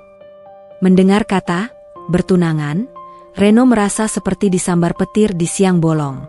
Dunianya benar-benar runtuh. Ia mengira dengan sedikit drama, Laras yang dulu lemah akan kembali luluh. Ternyata, Laras yang sekarang adalah tembok beton yang tak tergoyahkan. Ia jatuh terduduk di lantai sel yang dingin, mulai menyadari bahwa ia benar-benar telah kehilangan segalanya. Harta, martabat, dan wanita yang dulu tulus mencintainya. Kembali ke yayasan, Laras memilih untuk tidak membiarkan berita tentang Reno merusak harinya. Ia kembali ke aula, bergabung dengan Abi yang sedang asyik makan kue bersama kakeknya. Abi, lihat ini, Laras menunjukkan cincin di jarinya kepada putranya. Abi yang belum mengerti banyak hanya memiringkan kepala. Cantik, Bu, seperti bintang. Paman dokter yang kasih. Laras mengangguk. Iya, sayang. Paman dokter akan selalu bersama kita sekarang. Abi langsung berlari ke arah Adrian yang baru kembali dari klinik, dan memeluk kaki pria itu. Paman, terima kasih sudah kasih ibu bintang. Adrian menggendong Abi tinggi-tinggi, membuat anak itu tertawa lepas. Baskoro Mahendra mendekati Laras, menepuk bahu putrinya dengan lembut. Ayah sudah melihat Adrian sejak lama. Dia pria yang baik. Ayah senang kamu akhirnya menemukan dermaga yang tenang setelah badai yang begitu besar. Laras memeluk ayahnya, merasakan kekuatan yang selama ini ia rindukan. Terima kasih, Ayah, terima kasih sudah mau menerimaku kembali. Malam itu, setelah seluruh tamu pulang, Laras berdiri di balkon yayasannya, menatap papan nama yang bersinar di bawah lampu jalan. Laras Asih. Nama itu kini bukan hanya sekadar identitas, tapi sebuah janji. Ia teringat kembali pada sumpah yang ia ucapkan saat air panas itu menyiram punggungnya. Ia memang bersumpah untuk membalas dendam, dan ia telah melakukannya. Namun, pembalasan yang paling menyakitkan bagi musuhnya ternyata bukanlah penjara atau kemiskinan, melainkan kenyataan bahwa Laras mampu bangkit, bersinar, dan menemukan kebahagiaan yang jauh lebih indah tanpa ada campur tangan Reno sedikitpun. Sudah malam, Laras. Ayo masuk. Udara laut tidak baik untuk punggungmu yang baru saja pulih. Suara Adrian memecah kesunyian. Laras menoleh, tersenyum, dan meraih tangan pria yang kini menjadi masa depannya itu. Mereka masuk ke dalam gedung, meninggalkan kegelapan masa lalu di luar sana. Laras tahu, besok akan ada tantangan baru, wanita-wanita lain yang butuh bantuannya, dan hidup yang harus terus dijalani. Namun kali ini, ia tidak lagi berjalan sendirian. Ia punya cinta, ia punya keluarga, dan yang terpenting, ia punya dirinya sendiri yang sudah utuh kembali. Gedung pengadilan negeri itu tampak kaku dan dingin, berdiri tegak seolah-olah siap menghakimi siapa saja yang melintas di bawah pilar-pilarnya yang menjulang. Pagi itu, Laras datang dengan langkah yang jauh lebih mantap daripada sebelumnya. Ia mengenakan kebaya modern berwarna biru laut yang elegan, senada dengan kemeja yang dikenakan Adrian. Di tangannya, ia memegang sebuah map berisi catatan medis terakhirnya, bukti nyata dari kekejaman yang telah ia lalui. "Kamu siap, Laras?" tanya Adrian sambil menggenggam jemari Laras sesaat sebelum mereka masuk ke ruang sidang utama. Laras menarik napas panjang, mencium aroma ketenangan dari pria di sampingnya. "Aku sudah menunggu momen ini selama berbulan-bulan, Adrian. Ini bukan lagi soal takut, tapi soal menutup buku yang sudah terlalu lama terbuka," jawab Laras dengan suara yang jernih. Di dalam ruang sidang, suasana begitu mencekam. Para jurnalis berbisik-bisik, sementara keluarga besar Mahendra duduk di barisan depan sebagai benteng pendukung yang tak tergoyahkan. Tak lama kemudian, pintu samping terbuka. Reno digiring masuk oleh dua petugas kepolisian. Penampilannya sangat mengenaskan. Tubuhnya jauh lebih kurus, rambutnya acak-acakan, dan ada bekas luka di dahinya akibat aksi nekatnya di sel kemarin. Saat mata Reno bertemu dengan mata Laras, ia sempat berhenti melangkah. Ada secercah harapan yang muncul di wajah pria itu. Namun seketika padam saat ia melihat cincin tunangan yang berkilau di jari manis Laras, dan bagaimana tangan Adrian melingkar protektif di bahu wanita itu. "Hadirin dimohon berdiri, hakim memasuki ruang sidang," seru panitera. Persidangan dimulai dengan pembacaan tuntutan jaksa yang begitu panjang dan mendetail. Jaksa memaparkan kronologi kekerasan yang dilakukan Reno, mulai dari penelantaran anak, penggelapan dana, hingga puncaknya adalah penyiraman air panas yang hampir merenggut nyawa Laras. Reno hanya menunduk, sesekali menyeka keringat dingin di lehernya. Namun, saat Laras dipanggil ke kursi saksi, suasana menjadi sangat sunyi, seolah-olah waktu berhenti berputar. "Saudari saksi, bisakah Anda ceritakan apa yang sebenarnya terjadi pada sore itu di dapur rumah Anda?" tanya hakim dengan nada yang berwibawa. Laras menatap lurus ke arah hakim, lalu perlahan ia mengalihkan pandangannya kepada Reno. "Sore itu bukan sekadar soal air panas, Yang Mulia," Laras memulai, suaranya mengalir tenang namun penuh penekanan. "Sore itu adalah tentang seorang ayah yang lebih mencintai egonya daripada napas anaknya. Saat itu saya sedang mendekap putra saya yang sedang kejang, memohon bantuan pada pria yang seharusnya menjadi pelindung kami. Namun, yang saya dapatkan justru siraman air mendidih yang ia tujukan untuk membungkam suara saya." Reno tiba-tiba berdiri dari kursinya, wajahnya merah padam. "Bohong. Dia yang memancing emosiku. Dia selalu mengabaikan aku demi anak itu," teriaknya histeris hingga hakim harus mengetukkan palunya berkali-kali. "Terdakwa, harap tenang atau Anda akan dikeluarkan dari ruang sidang," bentak hakim. Laras tidak gentar. Ia justru menatap Reno dengan tatapan iba, tipe iba yang diberikan seseorang saat melihat bangkai yang mulai membusuk. "Kamu lihat, Yang Mulia, sampai di sini pun, dia masih merasa dirinya adalah korban. Dia tidak pernah menyadari bahwa setiap tetes air panas itu adalah bukti bahwa dia tidak pernah pantas menjadi bagian dari hidup kami. Jaksa kemudian menunjukkan foto-foto luka bakar Laras di layar monitor besar. Ruang sidang dipenuhi suara desahan ngeri dari para penonton. Adrian yang duduk di kursi penonton memejamkan mata sejenak, membayangkan perih yang dirasakan Laras saat itu. Setelah melalui perdebatan sengit antara pengacara Reno yang tampak putus asa dan jaksa yang sangat tajam, tibalah saatnya bagi Laras untuk memberikan pernyataan terakhirnya sebagai penggugat. Laras berdiri dari kursi saksi, ia berjalan mendekat ke arah kursi terdakwa. Para petugas kepolisian berjaga ketat, namun Laras hanya ingin berbicara. "Reno," panggil Laras lirih. Reno mendongak, matanya berkaca-kaca. "Laras, maafkan aku, tolong, beri aku kesempatan sekali saja," bisik Reno serak. Laras menggeleng pelan. "Kesempatanmu sudah habis saat air itu menyentuh punggungku. Aku datang ke sini bukan untuk melihatmu menderita di penjara, karena itu sudah pasti terjadi. Aku datang ke sini untuk memberitahu diriku sendiri bahwa aku sudah menang. Aku sudah memiliki yayasan yang membantu wanita-wanita yang kamu anggap sampah. Aku memiliki Abi yang kini sudah tidak lagi takut pada suara pintu yang terbanting. Dan aku memiliki pria yang mencintaiku tanpa syarat." Laras menghela napas, sebuah beban besar seolah menguap dari dadanya. "Mulai hari ini, namamu tidak akan lagi menghantui mimpiku.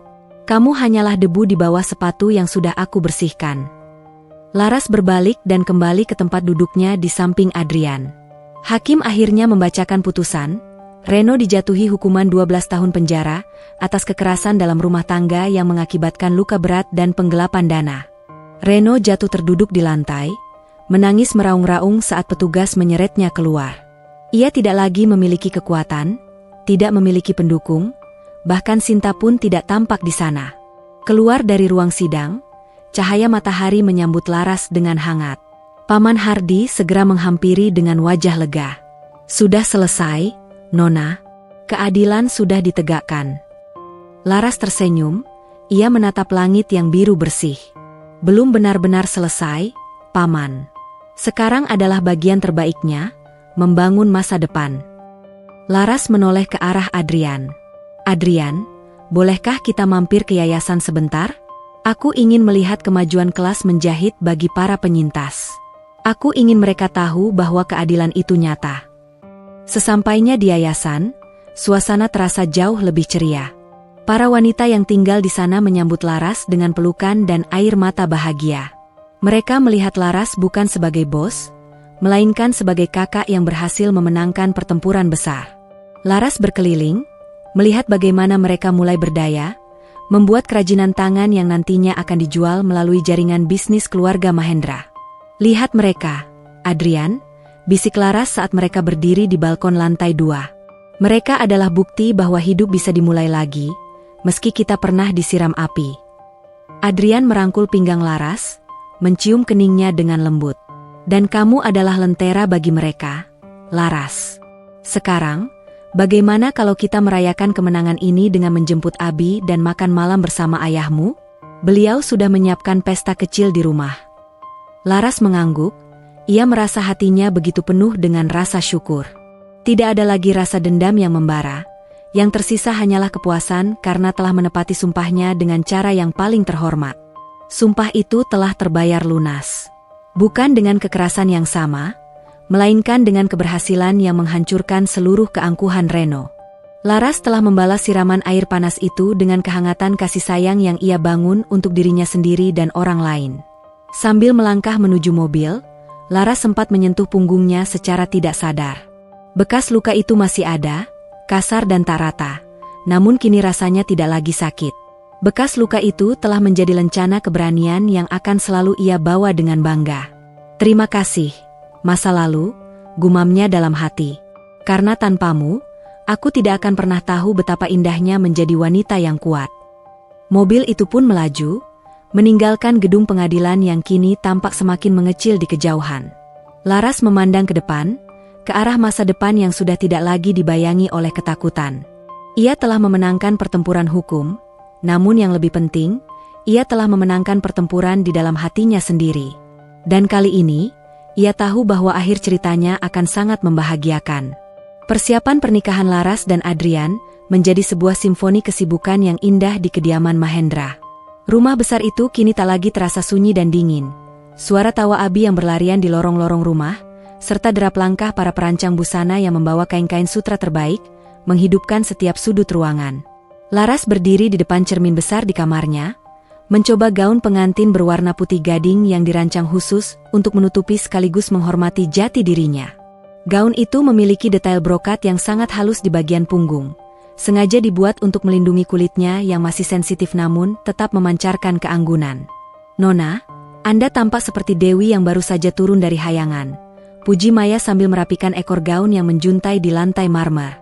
Laras menatap pantulannya sendiri, jemarinya menyentuh permukaan gaun itu dengan lembut. "Bukan Dewi, Maya. Aku hanya seorang wanita yang akhirnya menemukan jalan pulang ke hatinya sendiri," jawab Laras pelan. Pintu kamar terbuka, dan Paman Hardi masuk dengan sebuah kotak kayu kecil yang tampak kuno. "Nona, Tuan Besar meminta saya memberikan ini kepada Anda. Ini adalah perhiasan mendiang ibu Anda. Beliau ingin Anda mengenakannya di hari pernikahan nanti sebagai simbol restu yang abadi." Laras menerima kotak itu dengan mata berkaca-kaca. Di dalamnya terdapat kalung berlian dengan liontin berbentuk tetesan air yang jernih.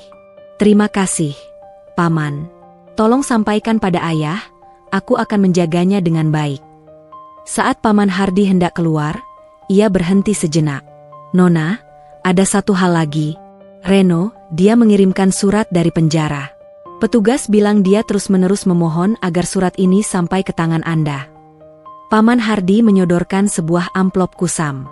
Laras menatap amplop itu cukup lama, ada keraguan yang sempat melintas. Namun akhirnya ia menerimanya. "Apakah Anda ingin aku membakarnya?" tanya Paman Hardi siaga. Laras menggeleng. "Tidak, Paman. Aku ingin tahu apa yang tersisa dari seorang pria yang sudah kehilangan segalanya." Laras membuka surat itu perlahan. Tulisan tangan di dalamnya tampak bergetar dan tidak beraturan. "Laras, aku tahu kata maafku tidak akan pernah cukup. Di sini, di dalam kegelapan, aku baru menyadari bahwa air panas yang aku siramkan padamu justru menjadi cahaya yang membawamu menjauh dariku. Aku hanya ingin kamu tahu bahwa aku akan menjalani hukuman ini sebagai bentuk penebusan dosaku pada Abi. Jangan pernah beritahu dia bahwa ayahnya adalah seorang monster. Biarkan dia mengenalmu sebagai pahlawannya." Laras melipat kembali surat itu dengan tenang. Tidak ada air mata, tidak ada amarah. Hanya ada rasa lega yang tuntas. "Paman, tidak perlu dibalas. Simpan saja ini sebagai arsip. Dia sudah mulai belajar menghadapi kenyataan, dan itu sudah cukup bagiku," ucap Laras. Di luar, suara klakson mobil Adrian terdengar. Adrian datang bersama Abi yang baru saja pulang dari sekolah. "Ibu, lihat, Paman Dokter membelikanku buku tentang luar angkasa," teriak Abi sambil berlari masuk ke kamar dan memeluk gaun Laras. Adrian menyusul dari belakang, mengenakan kemeja santai namun tetap terlihat berwibawa. "Hati-hati, Abi, nanti gaun ibu kotor," tegur Adrian lembut sambil mengangkat Abi ke dalam gendongannya. Ia menatap Laras dengan pandangan yang penuh kekaguman.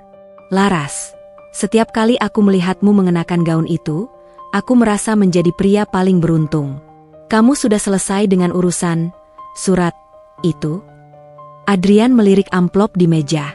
Laras tersenyum dan berjalan mendekati Adrian, menyentuh pipinya dengan hangat. "Sudah, Adrian. Itu hanyalah debu terakhir yang perlu disapu. Sekarang, aku hanya ingin memikirkan tentang kita." Namun, tantangan kecil muncul sore itu. Seorang wartawan dari media gosip mencoba menyelinap masuk ke area yayasan, mencoba mencari berita sensasional tentang pernikahan sang penyintas air panas. Mereka ingin mengeksploitasi luka Laras demi rating. Laras yang mendengar laporan itu dari keamanan yayasan tidak lantas marah.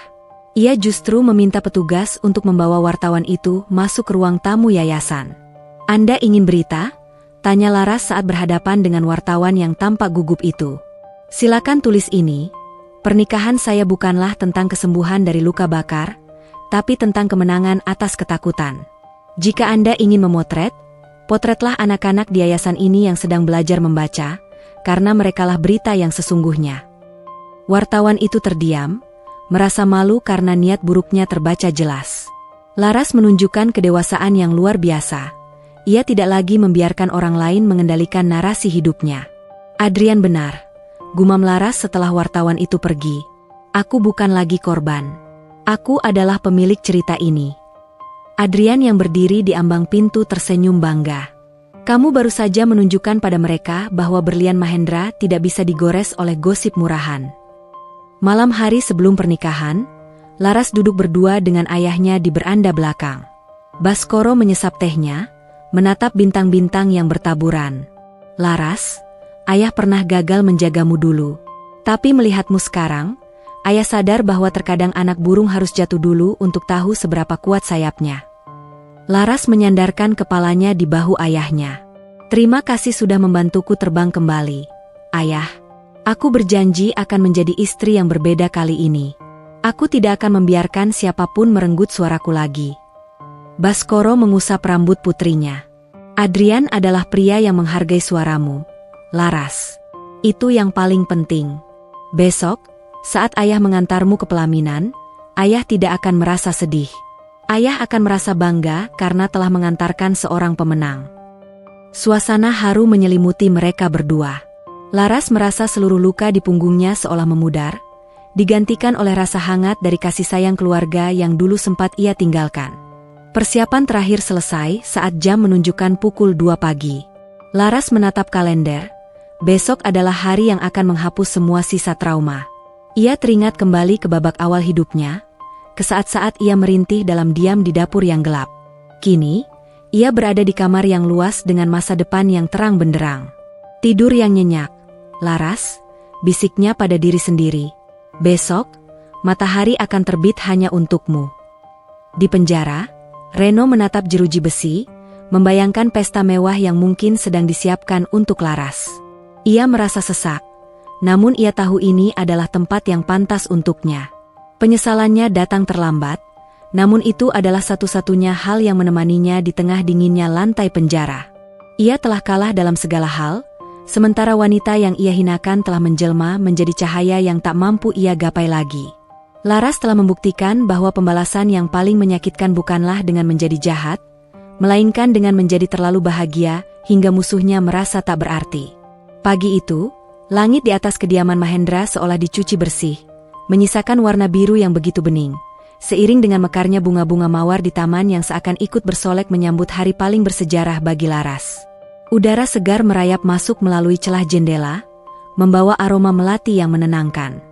Laras berdiri dengan anggun di depan cermin besar, mengenakan gaun pengantin yang telah ia impikan. Gaun itu bukan sekadar kain sutra dan brokat. Bagi Laras, itu adalah zirah kemenangan.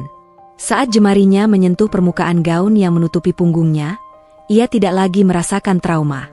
Rasa panas yang dulu menghantui kini telah benar-benar padam, digantikan oleh kesejukan kasih sayang yang tulus. Nona Laras, saatnya kita berangkat. Tuan besar sudah menunggu di bawah. Suara Paman Hardi terdengar bergetar di balik pintu. Pria tua itu masuk dengan mata yang berkaca-kaca, menatap Laras yang tampak seperti bidadari yang baru saja bangkit dari abu pembakaran. Anda adalah wanita paling kuat yang pernah saya kenal, Nona. Mendiang nyonya pasti tersenyum dari sana melihat Anda hari ini. Laras tersenyum manis, ia melangkah mendekat dan memegang tangan Paman Hardi. Terima kasih, Paman. Terima kasih karena selalu ada di saat aku merasa dunia sudah tidak punya tempat untukku. Di aula gereja yang megah namun hangat, musik organ mulai mengalun lembut, memainkan melodi yang melambangkan harapan baru. Adrian berdiri di depan altar, tampak sangat gagah dengan setelan jas hitam yang sempurna. Wajahnya tidak bisa menyembunyikan rasa gugup, namun matanya yang jernih memancarkan cinta yang begitu dalam. Saat pintu besar aula terbuka, suasana seketika menjadi hening. Laras muncul, menggandeng lengan ayahnya, Baskoro Mahendra. Langkah kaki mereka selaras, menciptakan ritme yang tenang namun penuh wibawa. Di setiap langkahnya, Laras seolah menapak di atas masa lalunya yang kelam, meninggalkannya jauh di belakang untuk menyongsong fajar yang baru. Baskoro menyerahkan tangan Laras kepada Adrian dengan sebuah bisikan yang hanya bisa didengar oleh mereka bertiga. Jaga putriku, Adrian. Dia adalah harta yang paling berharga setelah melewati api yang paling panas. Adrian mengangguk mantap, menggenggam tangan Laras dengan kelembutan yang selalu menjadi obat bagi jiwanya. Dengan segenap nyawaku, Tuan, jawab Adrian tegas. Prosesi pemberkatan berlangsung dengan sangat hikmat. Di barisan depan, Abi duduk dengan rapi, mengenakan setelan jas kecil yang membuatnya terlihat seperti miniatur Adrian. Anak itu tersenyum lebar melihat ibunya kini tidak lagi menangis, melainkan bersinar dengan kebahagiaan yang nyata. Saya, Adrian, menerima engkau, Laras, sebagai istriku satu-satunya. Aku berjanji untuk tetap setia padamu dalam untung dan malang, di waktu sehat dan sakit, untuk mencintai dan menghormatimu seumur hidupku, ucap Adrian dengan suara yang tenang namun berwibawa. Saat giliran Laras mengucapkan janjinya, suaranya terdengar jernih tanpa keraguan sedikitpun. Saya, Laras, menerima engkau sebagai suamiku. Aku berjanji untuk mencintaimu, bukan karena kamu sempurna, tapi karena kamu adalah pria yang mampu melihat keindahan di balik setiap luka yang aku bawa. Air mata bahagia mengalir di pipi para tamu undangan saat keduanya bertukar cincin, simbol dari sebuah komitmen yang tak tergoyahkan oleh badai manapun. Setelah acara pemberkatan selesai, pesta dilanjutkan di Taman Yayasan Laras Asih. Laras sengaja memilih tempat ini agar para wanita penyintas di sana bisa ikut merayakan kebahagiaannya. Pesta itu bukan tentang kemewahan yang berlebihan, melainkan tentang kebersamaan dan rasa syukur. Ibu, lihat, aku dapat balon besar dari paman dokter, teriak Abi sambil berlari ke arah Laras dan Adrian. Adrian menggendong Abi, mencium pipinya, lalu menarik Laras ke dalam pelukannya. Sekarang bukan paman dokter lagi, sayang. Mulai sekarang panggil aku ayah, bisik Adrian lembut. Abi tertawa girang. Ayah baru yang baik. Kata-kata itu seolah menjadi penutup yang paling manis bagi luka lama di hati Laras. Di sudut taman yang agak terpencil, Paman Hardi mendekati Laras yang sedang menyesap minumannya. Nona, saya baru saja mendapat kabar dari penjara. Reno sudah dipindahkan ke blok khusus karena perilakunya yang terus memburuk. Dia benar-benar sudah menjadi orang asing bagi dunia ini, lapor Paman Hardi pelan. Laras menatap kerumunan tamu yang tertawa bahagia di hadapannya. Biarkan saja, Paman. Reno adalah bagian dari cerita lama yang sudah tamat. Di buku baruku, namanya tidak lagi tercantum. Aku sudah membalas semuanya bukan dengan kebencian, tapi dengan kebahagiaan yang melimpah ini. Itu adalah pembalasan yang paling sempurna bagi pria seperti dia. Baskoro Mahendra bergabung dengan mereka, merangkul bahu Laras dengan bangga. Yayasanmu sudah mendapatkan donatur baru hari ini, Laras. Banyak pengusaha yang tergerak melihat kegigihanmu. Kamu tidak hanya menyelamatkan dirimu sendiri, tapi juga memberikan jalan hidup bagi ratusan orang lainnya. Laras menyandarkan kepalanya di bahu ayahnya. Ini semua berkat dukungan ayah. Tanpa ayah, aku mungkin masih menjadi debu di lantai kontrakan itu. Malam mulai turun, lampu-lampu taman yang hangat mulai menyala, menciptakan suasana yang magis. Adrian mengajak Laras berdansa di tengah lapangan rumput yang luas, diiringi oleh lagu favorit mereka. Saat mereka berputar perlahan, Laras menatap mata Adrian dan menemukan seluruh dunianya di sana. Laras, bisik Adrian di telinganya, terima kasih sudah memberiku kesempatan untuk menjadi bagian dari hidupmu. Aku berjanji, mulai malam ini, hanya akan ada air hangat untuk mandimu, bukan untuk menyakitimu. Laras tertawa lembut, memeluk leher suaminya dengan erat. Aku percaya padamu, Adrian. Kita telah melewati api, dan sekarang saatnya kita menikmati cahaya. Kisah yang diawali dengan siraman air mendidih dan sumpah dendam itu, kini berakhir dengan pesta cahaya dan janji setia. Laras telah membuktikan bahwa meskipun seseorang bisa menghancurkan kulitnya, mereka tidak akan pernah bisa menghancurkan jiwanya selama ia memilih untuk bangkit. Sumpah pembalasan itu telah terpenuhi dengan cara yang paling mulia. Reno membusuk dalam penyesalan di balik jeruji besi, sementara Laras bertransformasi menjadi ratu di atas tahta kebahagiaannya sendiri. Saat pesta berakhir dan tamu terakhir telah pulang, Laras berdiri sejenak di balkon yayasan, menatap bulan purnama yang bersinar terang.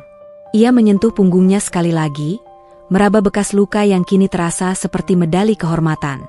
Ia tersenyum pada kegelapan malam, menyadari bahwa ia telah menang dalam segala hal yang berarti.